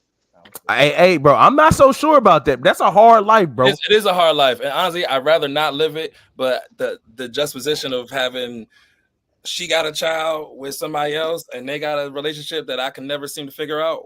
that's a stress level I'd rather never deal with. I would not want to put myself deal with that. I'd rather deal with somebody hating me. That's fuck that. I'll take the co-parenting situation. Word. Word? Damn. Yeah, because it's gonna come to light one day. One day I'm gonna be playing the game, and then I'm gonna feel like his phone gonna be there, There and you I'm gonna go. look through Hey, it, and I'm Dot, gonna get a find what I dot. need. Come on, Get a So dot. that's Get a wow, dot. intuition. wow. Get a dot. Get Hey, a Dot, dot. hey, Dot, get up out of here, Dot. That's That's crazy. intuition. Hey, Dot, So Yeah, yeah, I feel all like right. it's gonna come to light. Hey, look, But the the fact that you family said you gonna playing hate the you game, I know it's forever. BS. You don't know what I Neither do in my relationship is spare gonna work time. out. So which one you want to deal with in the meantime? That's the big thing. You're gonna have so many arguments either way. You insecure about what I got going on with the co-parenting. You don't like my family don't like you. Now you got relationship issues. that's very true. Yes. So to me, I feel like the co-parenting issue is easier because like especially if he might be close to his family, like that's gonna be harder for me versus the co-parenting situation. Between our relationship, we would need to discuss like boundaries. It doesn't matter if I have an inkling that y'all may or may not be or whatever. There's going to be some boundaries there. So if there's some parts of that co-parenting situation that can't be respected on my end, we're not going to work out anyway. So I would rather just weed that situation out versus your family just can't stand me and me and you really locked in and I can't do nothing with them because that's your people. Can you be locked in with somebody whose family don't really rock with you? I mean, you could, but I mean, it's not my preference. But what I feel like I can control the other situation better. How many brothers she got? Yeah, yo, chill, bro. Chill, bro. He about to be out there boxing everybody. Chill, bro. Hey, Asia, J, bdot, what y'all picking? That's a tough one, bro. And Brittany, I didn't hear you either, Brittany. It really is. I hate both situations. My goodness. Yeah, for real. Really not. I would rather the family. Wait, no, I would rather the. Y'all rather have a cheating partner? No, I didn't say nobody said he was cheating. No, nobody said it was cheating. I didn't say it was but cheating. I think you can't figure it out. How you know it's not cheating? But I'm not insecure. Okay, so in my mind, the way the scenario worked when I wrote it down is like they have a very productive, positive co-parenting relationship, but it's almost so good to the point where you would question like, damn, like you know your partner. Like I would say, let's say they're not, but it's just like you can't put your finger on it.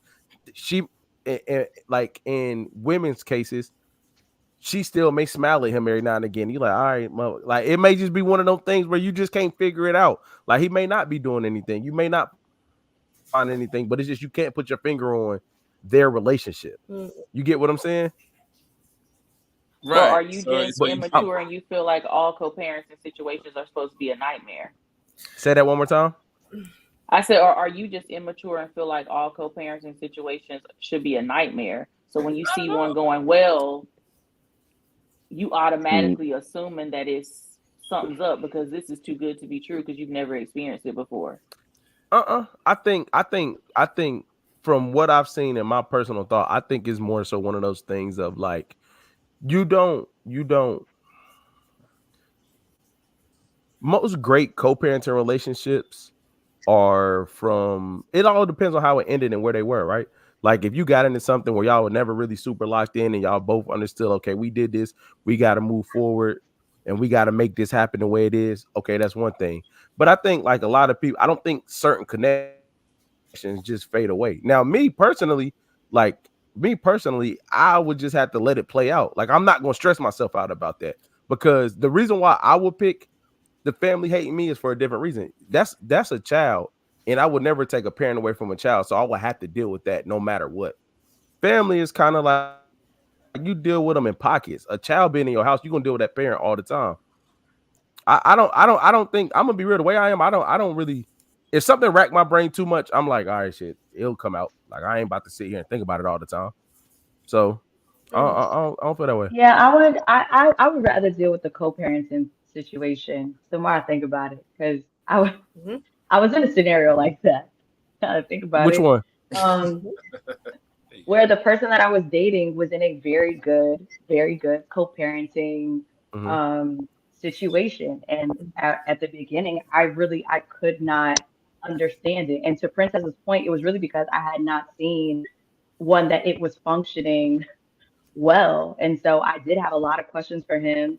And then I figured out why they broke up and why they were no longer together. And then hearing, just like she had her own situation going on and stuff like that. But yeah, and it would be like to the point where even when they were having, like, if they were on the phone, you know what I'm saying, like for their child, like I would still be in the room, you know what I'm saying, like it wasn't like go somewhere, but they were there, like, taking family pictures because they have a child together and like doing things like that. But it wasn't, when I had the spirit, I had a real conversation though. But I realized it was me more so not understanding that it is possible for it to be functioning correctly and the way that it should be. So Princess, let me ask you this though, to kind of like a devil's advocate to what you said earlier. Like from the maturity standpoint, say if you were in something where a good co-parenting relationship was happening, and he had the frame of mind like she always had to be good because my child got to be good.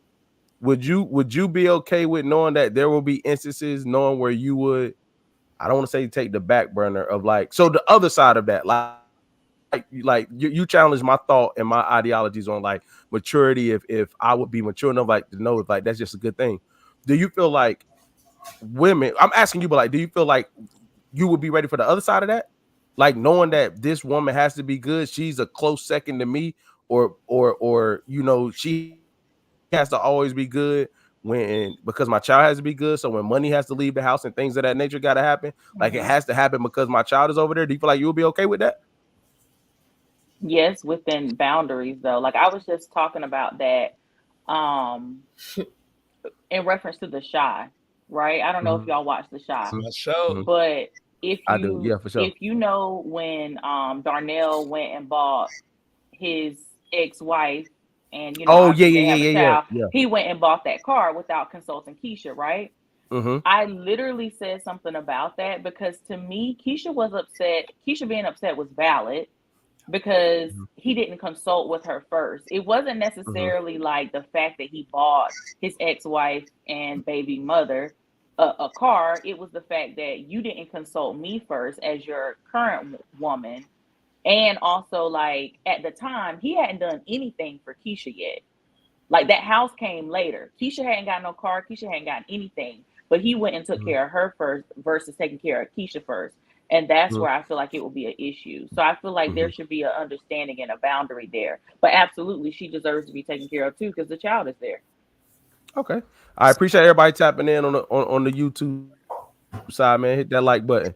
Hey, so Princess, but what about the times where like the boundary has to be crossed? There's an immediate need for the child and he has to get up and go right then and there or pay for something right then and there. And there's not much conversation to be had.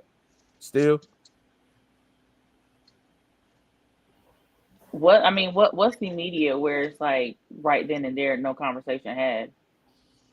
No, I didn't say no conversation. Like I feel like with kids, that's how it happened. Like 97% and of I the feel time. and it's very much so different. Like if the child needs money for something, okay, like you got to send your child money because she at the doctor or something. Okay, you don't have to consult with me for that. But like if you need to pay the rent for a month because she don't have it or something like that, you know what I'm saying? Like that's I'm more saying like y'all ain't so. going on date night because he got to pay the rent over there. Yeah, y'all can't vacation now because he got to pay the rent over there. I'm being social. I'm not even trolling. That's a conversation though.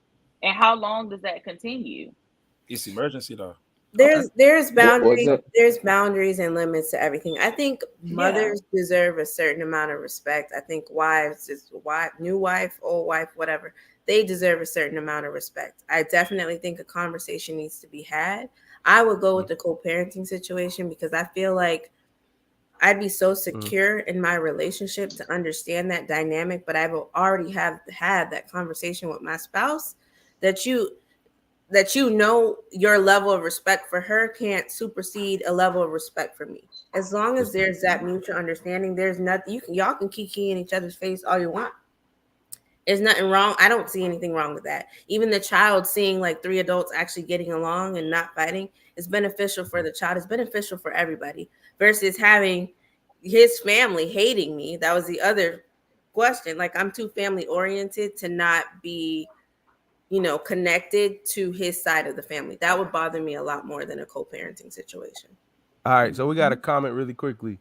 Appreciate you tapping in. She said, is he already paying child support and more money is needed to pay the rent? I mean, let's say he is, but there's still more that's needed. Right. Let's say that he is. Emergency. You know what I'm saying? Like, yeah, it's like emergency. Okay.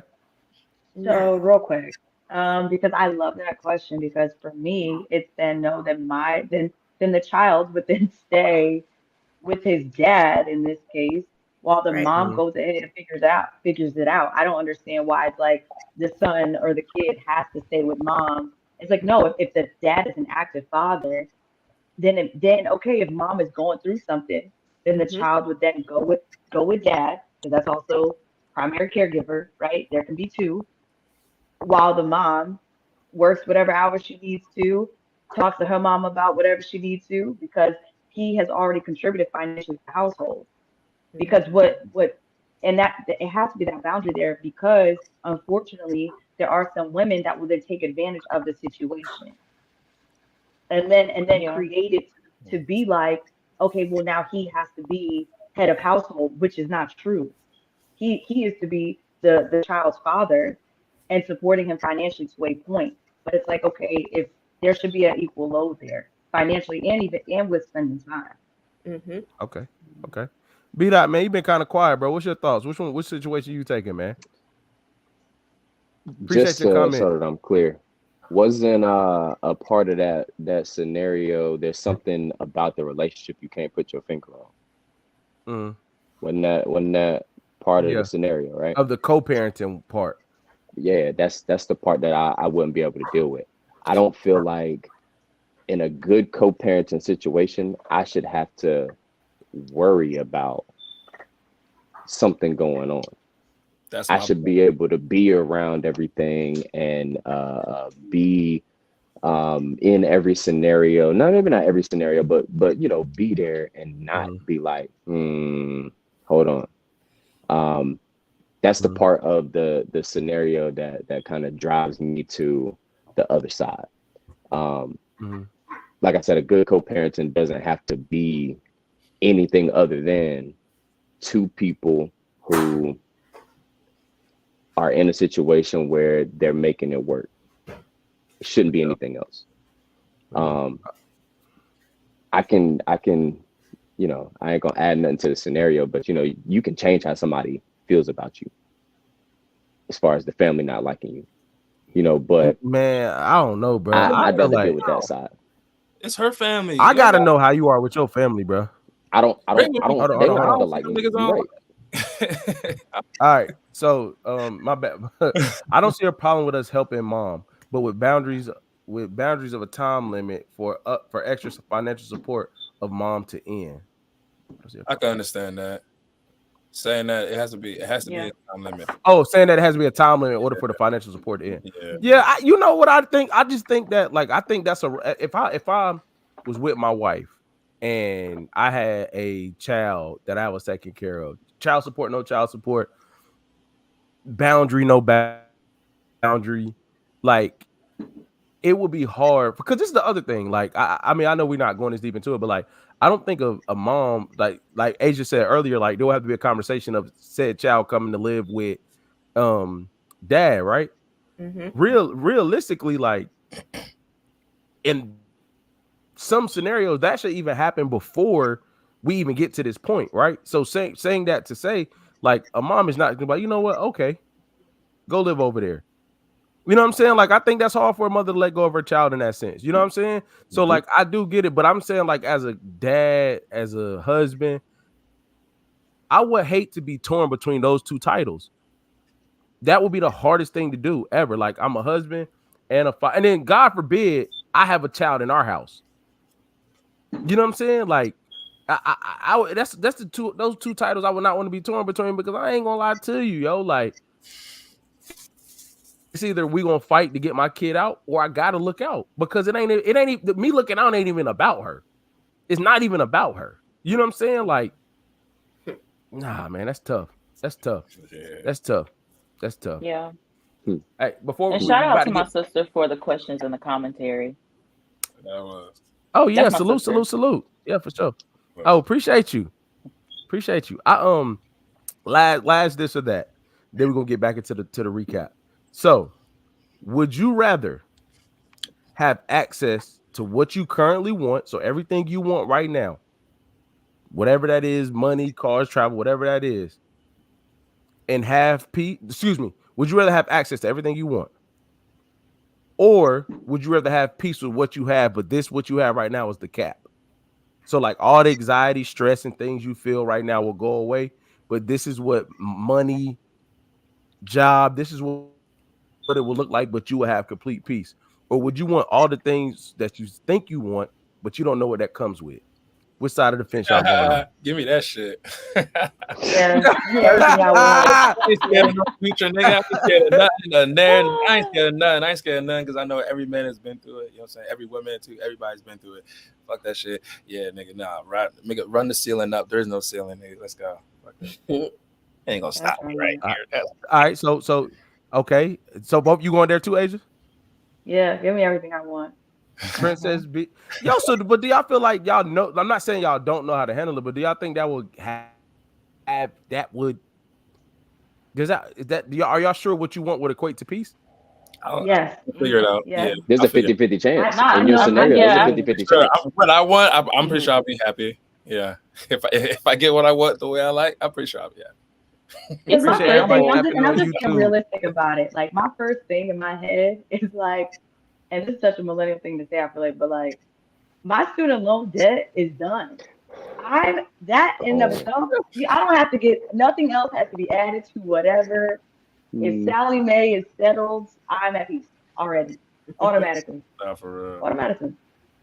So anything else that comes with it is cool. Brittany? But like, what was the first thing I thought of? Brittany bdot. Did he freeze or was that me? Nah, yeah.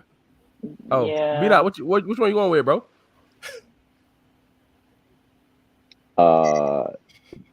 Give me everything I need. So don't nobody now. care about peace on this call, man. I'm judging y'all, man. Your scenario, But- it says give us everything we want. If it's everything that we want, there's a 50-50 chance on the other side there's gonna be peace, but like I gotta stay right where I'm at and deal with, just being, here. Nah.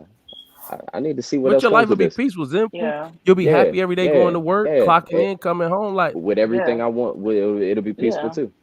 Nah. Yeah, but you can have more and have that. Exactly. Sound like I'm on Okay. Ritalin. So just living my life and Yeah. not happy. What? Nah. Yeah. Brittany. Yeah, I agree. There's levels to life. So I just feel like if you're content at this phase, at 40, I might be somewhere else. At 50, I might be somewhere else, right? So like, why not give me what I want and build on my life versus staying at this place in my 30s for the rest of my life? Like it's not fulfilling. But I think y'all exiting out the peace part, like all the anxiety and stress and stuff we feel would be gone. No, see, I don't think that you're giving us enough credit because I think that depending on what we want, we can have peace. Because for me, I'm just thinking like, I really do believe that there's a part of like, there's going to be stress regardless. In my mind, I think it'll be, this might sound really crazy, but I feel like having that stress and all that kind of stuff, that's kind of what motivates a lot of people. Like that for me, I'm like, okay, cool. Like that gets my adrenaline going. You know what I'm saying? Like that lets me know I am a human being. I always have a level of peace, but I have a level of stress. So I feel like, and part of it is because I don't have the things that I need. I don't feel like I'm at a cap. I feel like off rip, if I get some of the things that I need, I feel like I would still have a healthy amount of stress. Right now, I don't feel like I have a healthy amount of stress. I feel like I have a wild amount of stress. So if I could decrease that, I would still be good. I'm still okay with having some stress because peace comes with that too. You know what I'm saying? Like it's like a balance. Yep. Okay. All right. Yeah. That's it. Yeah. So moving back into the recap, bro. We're going back to the recap. One of the great young ladies of the world, Brittany Renner, early this year on Club Shay Shay. Thought it was unique to say that, you know, she's had her time with over 35 guys. Did you say she said 35 or over 35? This is my question. This is what I want to know. I'm gonna start, fellas. I'm gonna go fellas first, and then I'm gonna let the ladies come in with it. So Brittany Renner, if you don't know her, she is a person who steps into her authenticity and doesn't care what people think. She does whatever she wants. She feel like she shouldn't be judged. She should do whatever she wants. Just because she's a woman doesn't mean she can't move, you know, in a certain way. Fellas, does that she can? She absolutely can. Anyone should be able to. I don't knock that. Fellas, what's y'all thoughts on Brittany Renner? Let's start there. What's y'all thoughts on that and what she said? Moving how she moves, saying she been with over 35 man XYZ. What's your thoughts on that? I think she's a predator. Sheesh. Facts. Further explain, my brother.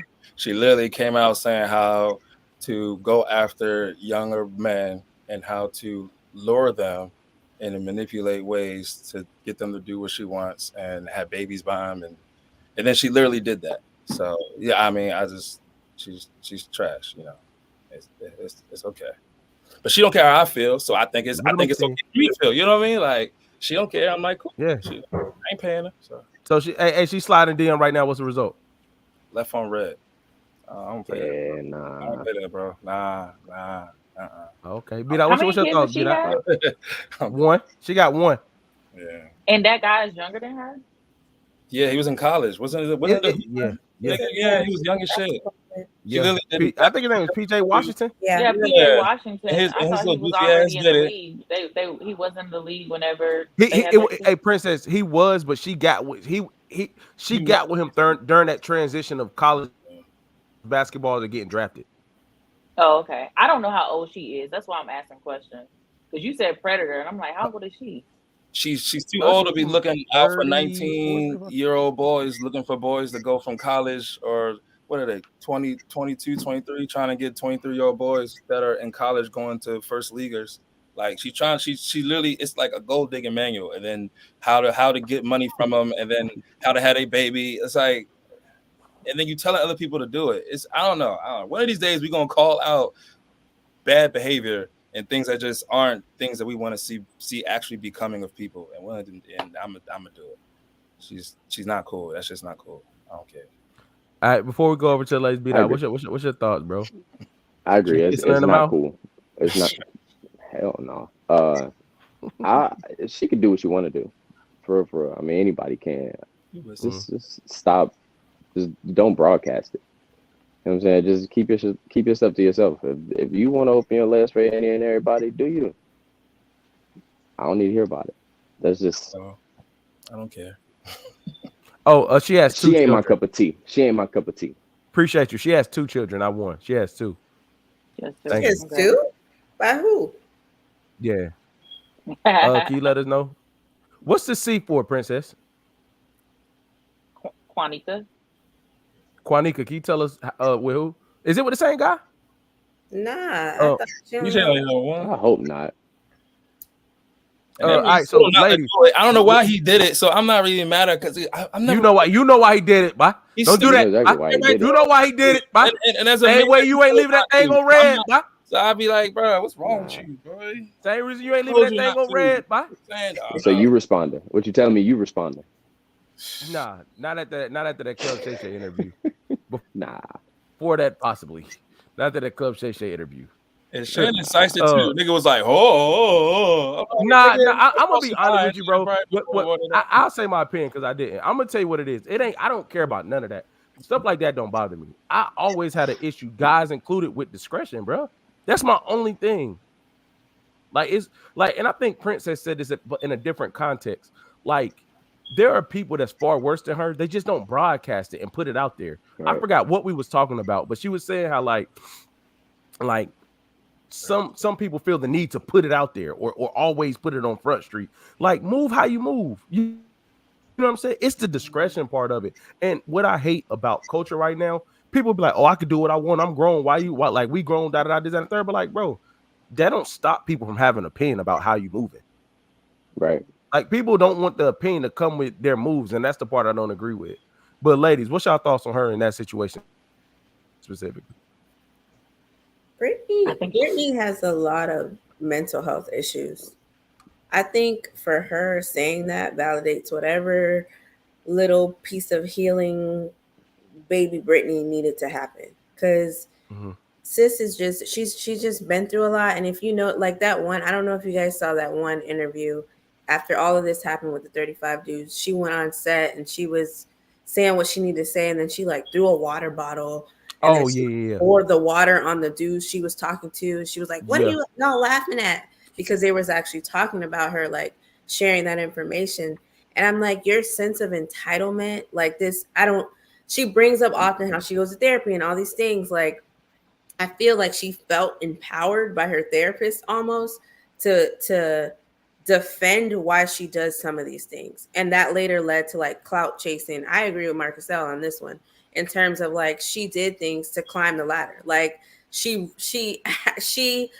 gave the handbook, but she actually played the handbook too. Like sis was out here giving cheat codes, but she knew that she was doing cheat codes too. But it was only to validate like the inner whatever she was going through at that time. So I'm not a huge fan of her. I've been following her for a long time before she even blew up and knew some of the people that she was actually dating. And it just she spiraled. She spiraled real heavy. Dang. Asia Princess. I just don't think she should have shared the number. I don't really keep up with her, so I don't really have much of an opinion on her. But like, I just don't think she should have shared the number. It was no one's business. I don't care that she slept with 35 people. For sure. But like, I just don't think that should have been shared. Like, why? I mean, what did you gain from that? Yeah. For sure.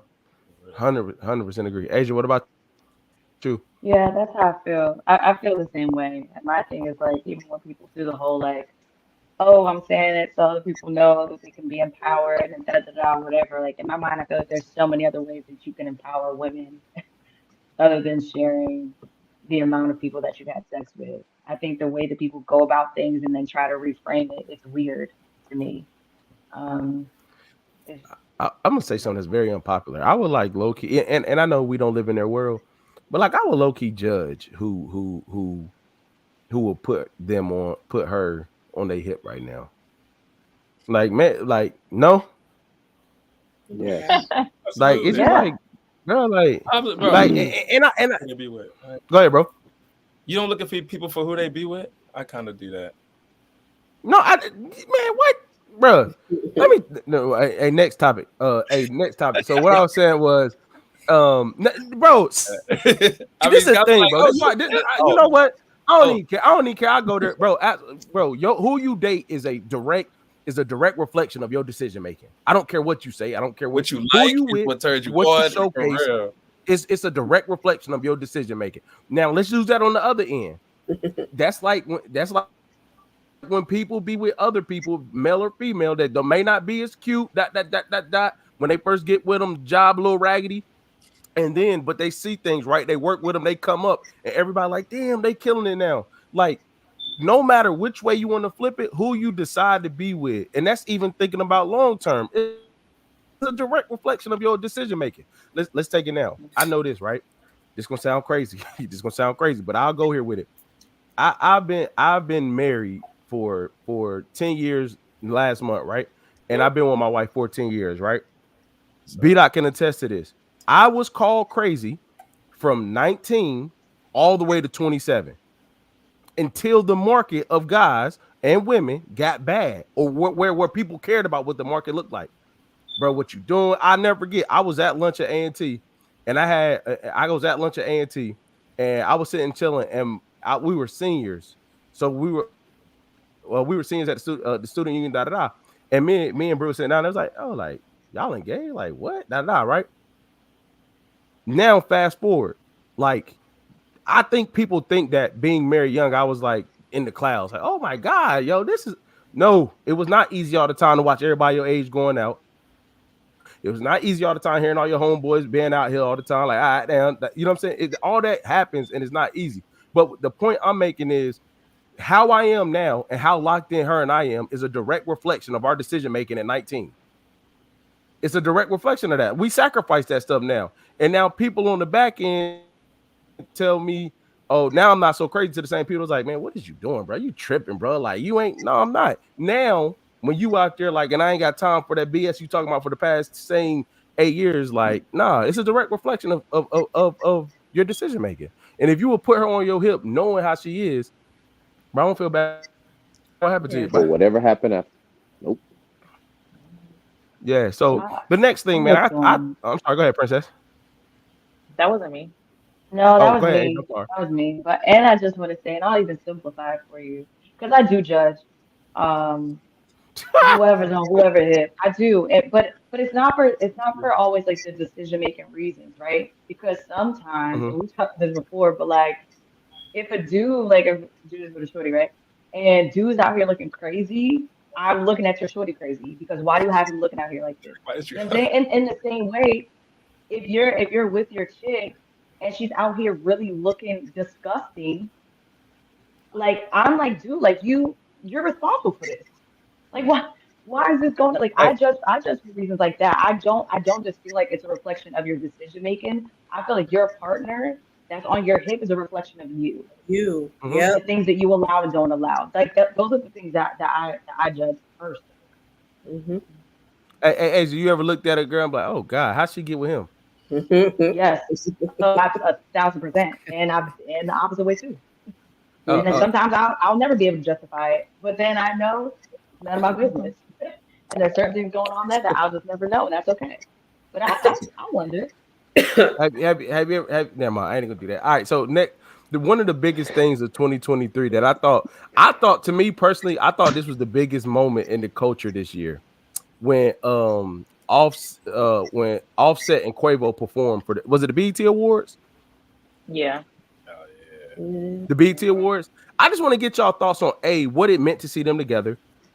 B, what's y'all thoughts on what that says about conflict resolution, if there was a resolve? But like, how do y'all feel about that moment, man? Because to me, I think, obviously, RP Takeoff, the way all that stuff happened, but and them falling out. Because I'm gonna tell you the biggest part, man, that I think about. I really wonder how much closure Offset got about their breakup because he passed away before they was able to kind of come back together, if that makes sense.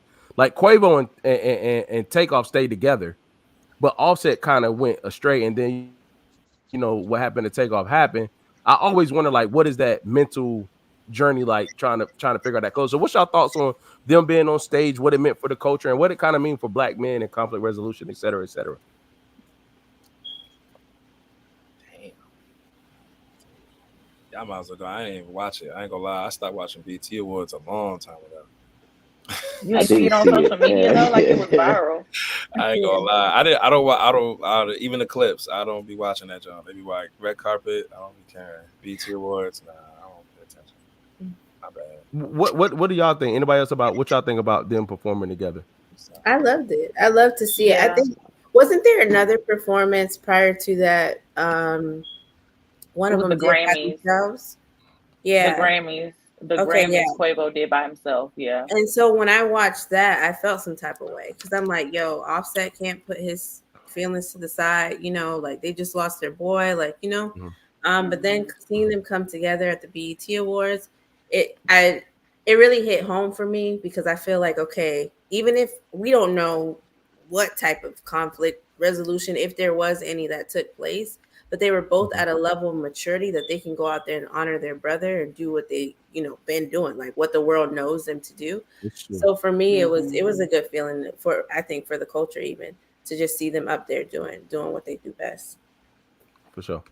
Yeah, I was like almost in tears. I was so excited. Like I jumped up because I was actually watching the awards. Mm-hmm. Um, but to your point, Brittany, it was also rumored like at that Grammys because after when the Grammys happened, it was like definitely like fresh. And it was rumored on social media that they actually got into some type of altercation That's backstage the at thing the with Cardi Grammys. B, right? That's the thing with Cardi B was Yeah, yelling, right? Yes, yeah, yes. yeah. It Yeah, was yeah. like something happened with them backstage at the Grammys when Quavo performed and Offset wasn't on stage. So to see, we don't know what really happened, but to see whatever alleged happened, then to fast forward to that June, and they're on stage together honoring him at the BET Awards. It was just a really, really beautiful moment for the culture for sure. Mm-hmm. Yeah. Yeah. I just ain't And you know the most beautiful part about it, I don't even think they got it all figured out yet. But they were able to put egos and stuff aside just to be able to have that moment together for a bigger purpose. Like, and I think people gotta realize, man, like, bruh, maybe it's just me, but like I don't feel like it's always figured out ever. You know what I'm saying? And like, bruh, losing somebody that close to two people and the dynamic of everything else before and families and all that, like just the fact that they saw something bigger than them was like, damn, yo, like everybody. And then I don't know if y'all ever peeped it, but like in the I can't remember the name of the song Quavo came out with afterwards, but he has a line in the song saying something similar to like, you know, me and Offset brothers, can't nobody get us back together but us, leave us alone.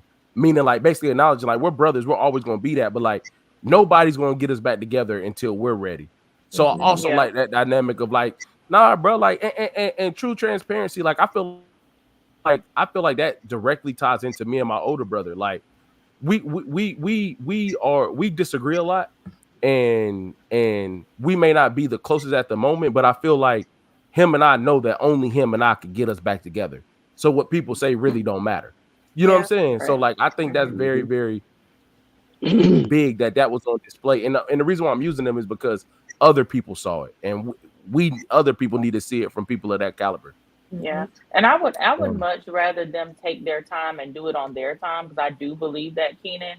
But I would much rather them do that versus it to be forced for us. For sure. Hey man, real quick, are y'all getting on that submarine for Millie? Press mute, princess. Sorry, she was still talking. Her mouth was still going. I'm sorry, she cut out. my AirPod died. But I would say not beefing on the internet right now, because what would that do for the culture? You know what I'm saying? Like as long as both like just in their separate spaces right now, so they're ready to coexist again, that's enough for me for now. I would rather see that than like talking shit about each other online. For sure. Hey man, the submarine, man. Y'all getting on the submarine? What y'all thoughts on it? First of all, if y'all got 1.5 million to get on that submarine, y'all getting on it? No. Hell no. There's no way. No way. Nah. Can y'all swim? Nope. Yes. Yeah, I can swim. No, I can't.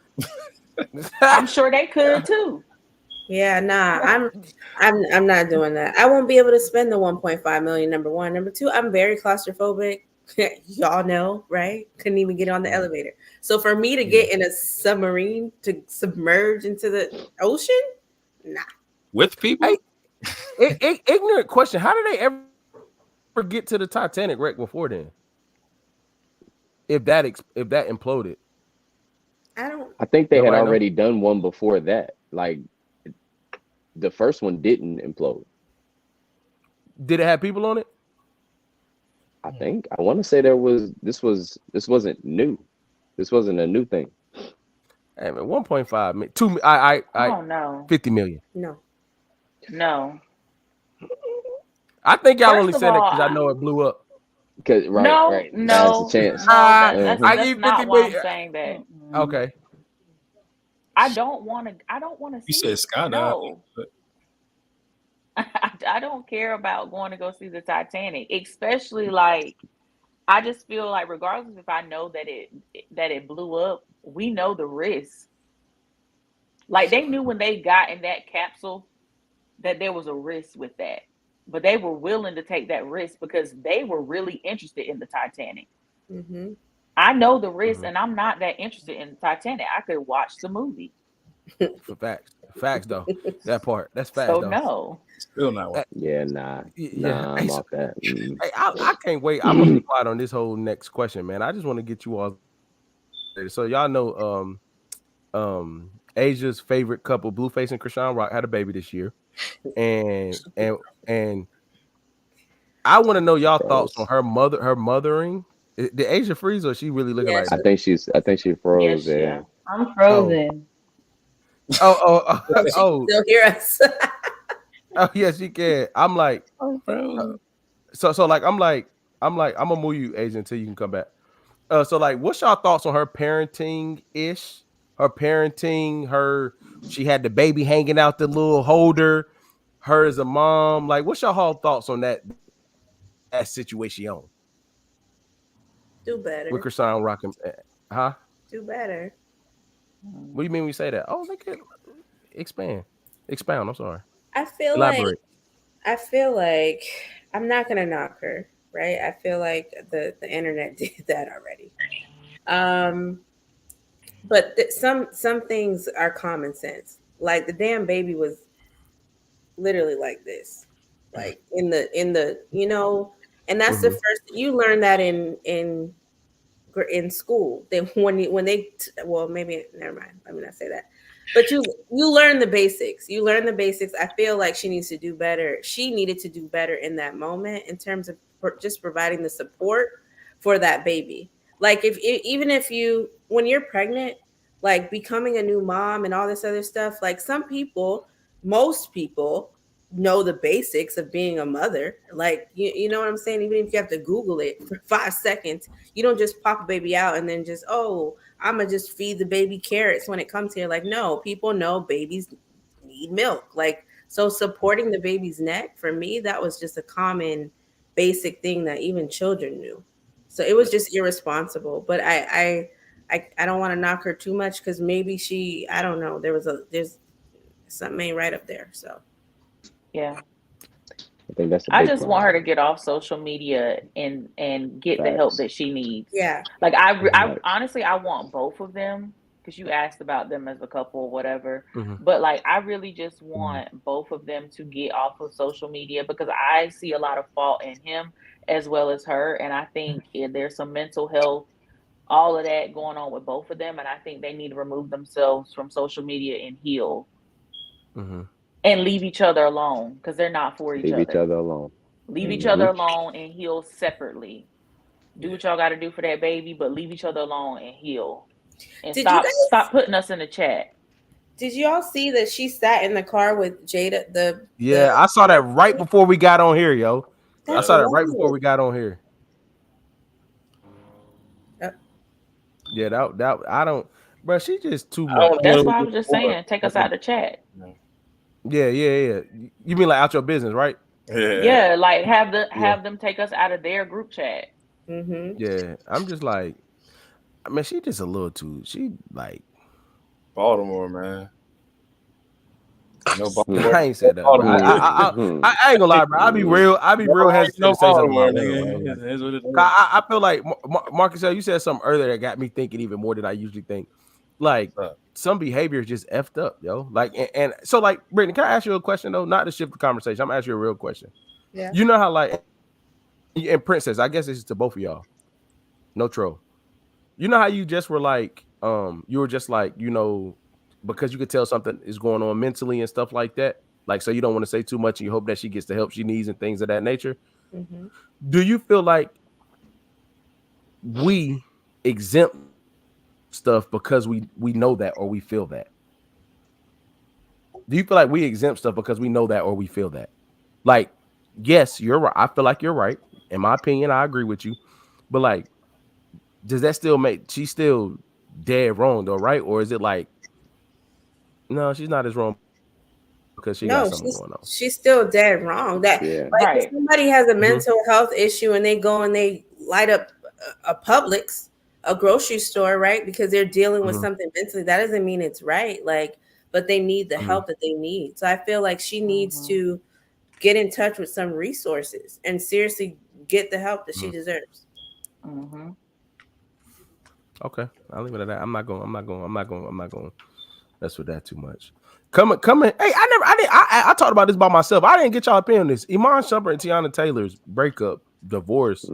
What's y'all thoughts on that? I just realized that I didn't, because I'm gonna tell you one thing he making us look bad on. I was rooting for them too, though. I like those two. Bro, I don't like the way I heard, allegedly, whatever words you're supposed to use. I heard he was the person that wanted their names in the paperwork to be seen publicly. Man. And she was trying to protect everybody. She was using like initials where it'll probably be harder to find. And he felt a motion to have their names in it. So that's why everything got out about the divorce. Remember, initially she said they were just taking time. They weren't getting divorced at first. Yeah. They were taking time. She said not too much. Remember, people were saying he was cheating. She was like, not too much on him. And then you fast forward, and then it was like she's filing for divorce, and then it was like he's a narcissist and infidelity X, Y, and Z. So let's just open it and tell you what's your thoughts on that on that situation. It hurt me, bro. It definitely hurt me because I love them.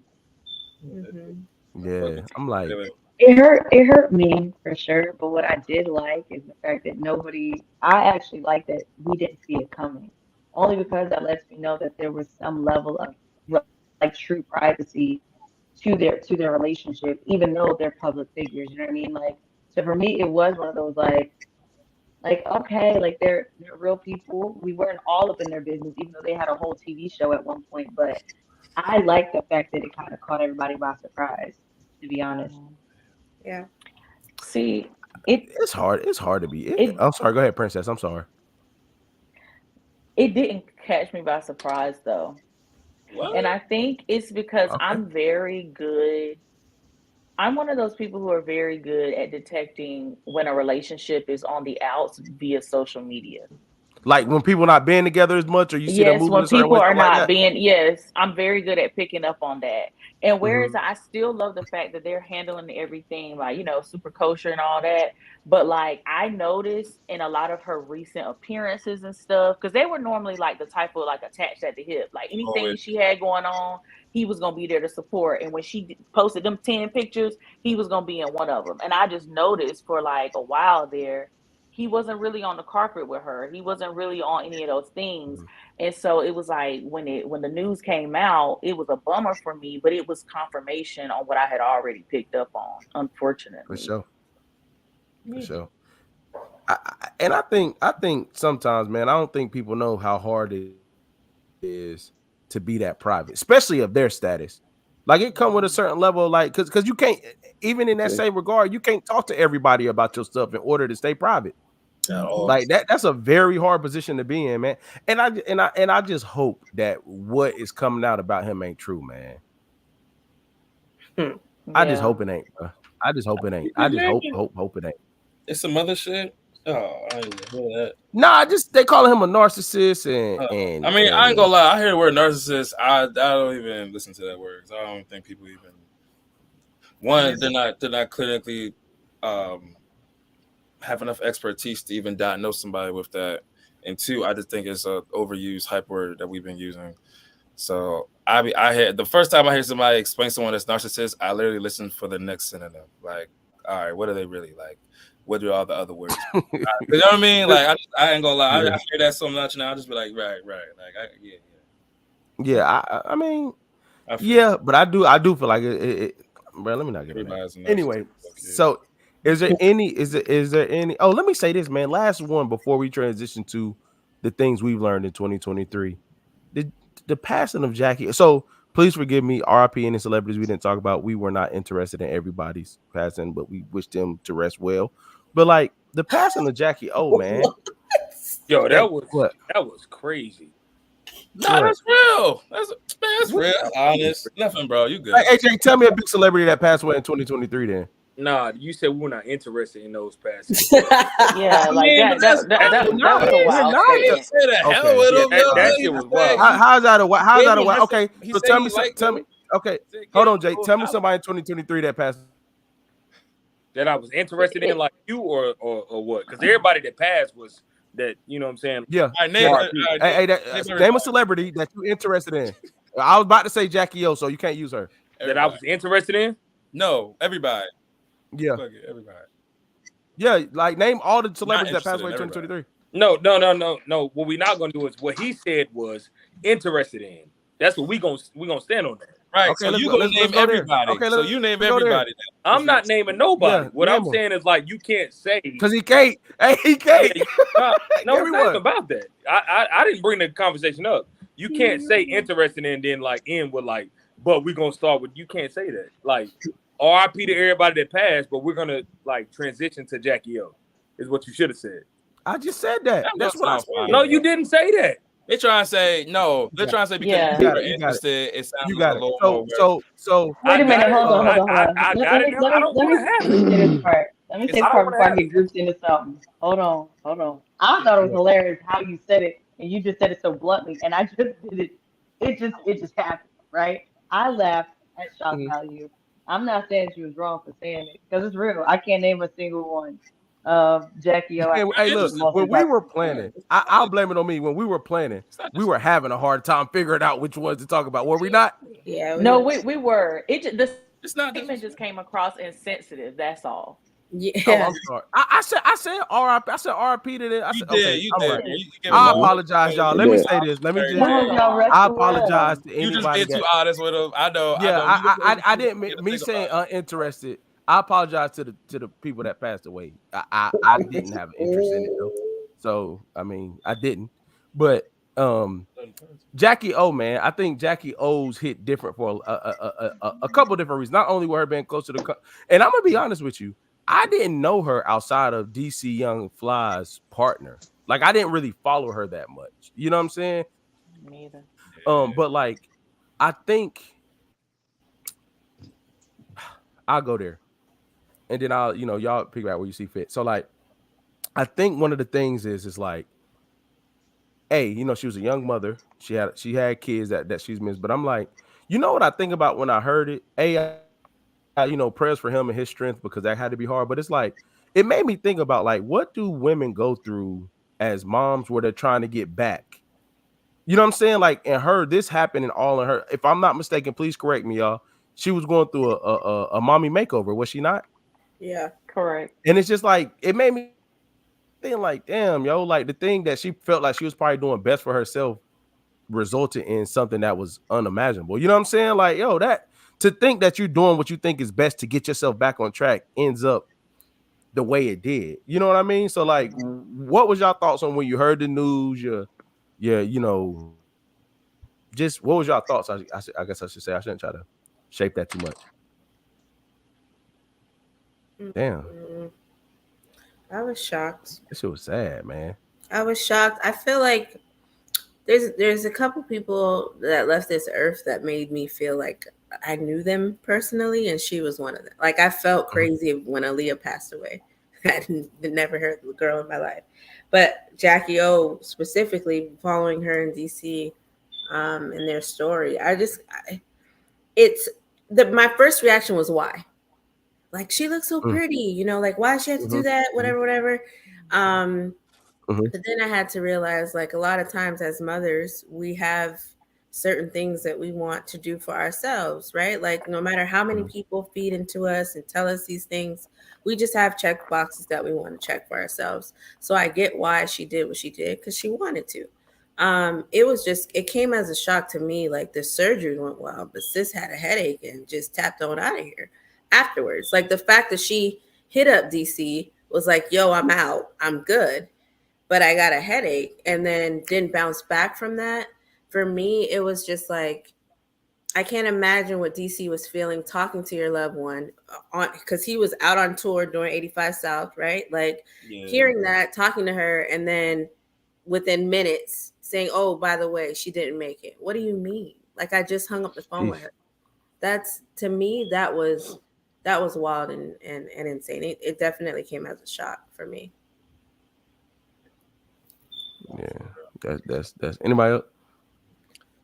Nah, I wish a lot of our women try to stay away from the knife, man. For real.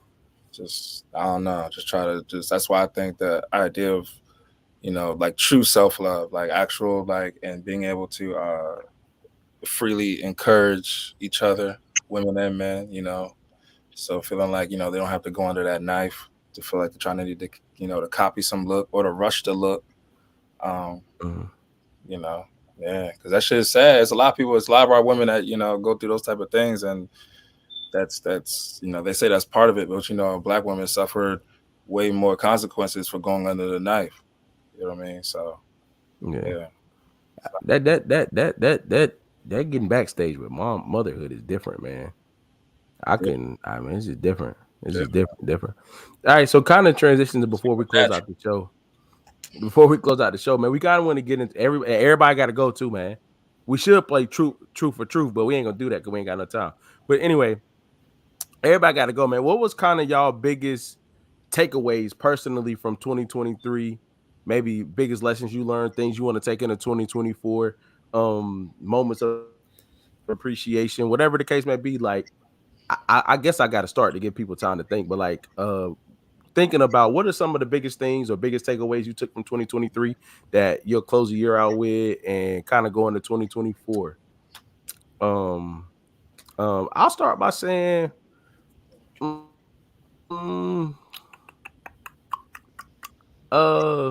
my son sleep through the night. Nah, I'm just playing.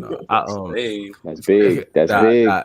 It is. It ain't the biggest takeaway though. It ain't the biggest takeaway. I think the biggest takeaway I got is like things have expiration dates, man. Whether it be jobs, relationships, businesses,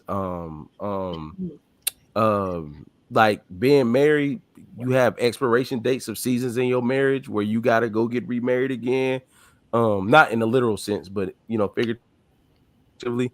I just think shit got an expiration date, man. And I think I'm learning to like transition away from those moments. Good, grieve, you feel a little different, but like everything comes to an end, bro. And I think the biggest lesson that I've learned is like, that's gonna sound bad after I said the passing thing. Nah, say that shit. I know. Like the biggest. Like, I guess the biggest thing is like no matter what. I know this is gonna sound bad, but no matter what, like people care about you, but they really don't give a fuck for real. So it's like you gotta be able to know when that part of things end. And when I say that, it's like going home for the holiday, transitioning to a new job. I found out a lot about my old job. Like it's just you realize like people love you and people care and things are things, but like everything just has expiration date, bro. And I think that I'm learning like, oh, okay, this feels like it's gonna last around this time. I'll look for it then, enjoy it while it's there. That's like bread. Like, you know, you gotta get bread about 3-4 days out when you get it from the grocery store. Don't it start getting hard to the tap. It's about time to start letting it go. But a lot of times we don't open it up till day 5 or 6. It's like, damn, this shit hard. I just bought it. Nah, you ain't been paying attention to it. Then you got to take the curves and the edges off and all that. But I just think I've learned that things have expiration dates and it's okay to transition. It's okay to step into new things. I really do. With that, that's one of the biggest things I took away from this year. Stepping into new things. I did a lot of jumping out there this year.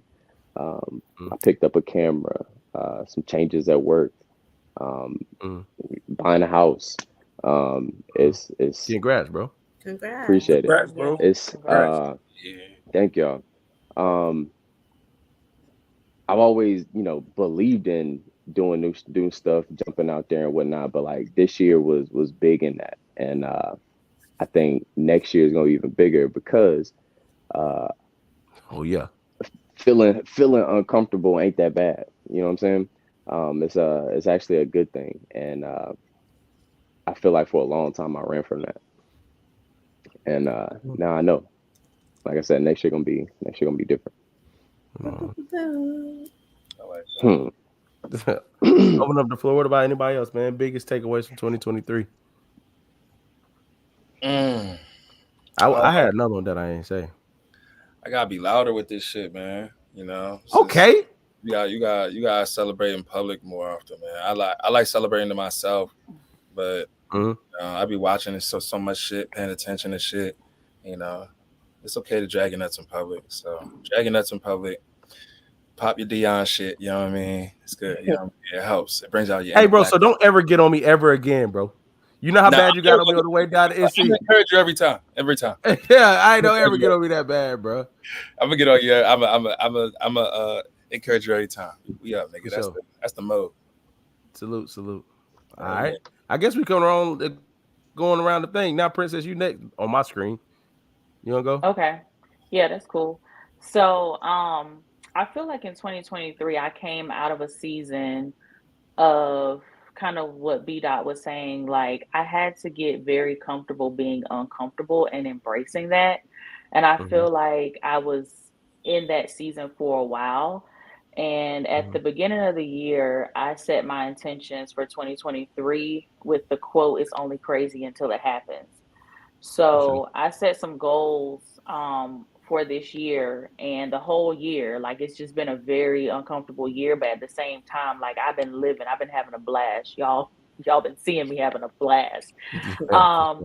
But like it's really just been a beautiful year for me altogether. But I was still holding on to what I was expecting. Like the big thing that I was expecting, and it happened for me in October. So I got a new job. So very excited about that. Salute. To Congrats. continue to Congrats. thank y'all to continue to advance my career. And so it's definitely been a stretch for me, but I'm thankful. For sure. Jay, you next on my screen. Just to what I learned in 2023 was to forgive yourself for the past and to forgive a lot of people in your past as well. Salute. And understand that everybody can't go to your next journey, your next chapter. Embrace that and just move on. For sure. Brittany, you next on my screen. I'd say I learned I am who I am because of the decisions that I've made and embracing what that means, right? Like, so good and bad. I oftentimes beat myself up for things that can possibly be out of my control, or I don't set boundaries, right? Like I never tell anybody no. So understanding that I am where I am because of those decisions that I made, but it doesn't necessarily mean that I didn't learn any lessons from those decisions. So just kind of embracing that and understanding that if I don't take that step forward, I will consistently be in the same place. So just kind of moving along with life, taking the step forward and kind of seeing where it takes me. 2024. Salute. Asia. Is that a little tear? I thought I was a tear in that corner, girl. No. 2023. What did I learn? How I've been learning. Life is hard. That's what I've been learning. That it's like it's really difficult. Like I wish I could say, and this is gonna be probably the realest thing I've said all season, but like life really is tough. And I think this for me, 2023 has been the hardest year of my entire life. And it is just You carried that really well. thank you. And I think it's the thing I've learned, I am learning is that that's okay. Like I think for me, I've like y'all, like you just even said, right? Like I hold a lot of stuff well. I think partly because of my job, partly because of the image that I've just uh, created, I guess. But 2023 has forced me to come to terms with my humanity. Um, and I'm just learning to sit in my humanity. That's real. Salute. Well, I ain't man. Oh, you know what I'm saying? I'm gonna tell you right now, bro. I'm gonna tell y'all right now. I don't even know. Back to what bdot said, because the next part we're talking about 2024. I'm telling you right now, man. Y'all better look at. Because what I was gonna say, but because y'all up here, it seemed like real sentimental. But I think another big pivot. I won't say anything about my previous co-host. But another big pivot I think was just, I know this gonna sound so crazy and without context, but it was like May, yo. Like I told this story to everybody. Like I'm not gonna give the context, but like for you all to come up to the city, man, with all things considered, and just be so supportive. I was telling when we left Raleigh, yo, crazy, bro. We didn't even talk about the event show. I guess we can't. It's too late now. We didn't talk about May or October, but it's all good. I guess I just realized, man, like I see the shift in where a lot of the people that's close to me is with people that's close to me, but I see a lot of shift in my attention for real, bro. Like I might text them chats more than I text like my family chats, bro. Like that's bad. Like in a good way. You know what I'm saying? I'm like, damn, and not saying that I don't love them. I just think I'm coming into a season like I think people are solidified in their life. But I said all that to say a big pivot point for me was in May when everything went the way it went, not event wise, just like bonding wise. You know what I mean? I think that was very pivotal in this becoming what it has been. You know what I mean? Like without May, yeah, I think we still will be recording, but I don't know if it would be what we all know and feel it to be when we together. You know what I'm saying? I'm just not sure if that will happen. But anyway, closing out, man. Is any final thoughts before we end? bdot, you gonna tell them what you said you was gonna say? What I said I was gonna say. Damn right. All right. Anyway, man. Hey, anyway, man. Appreciate everybody that's been tapping in, man.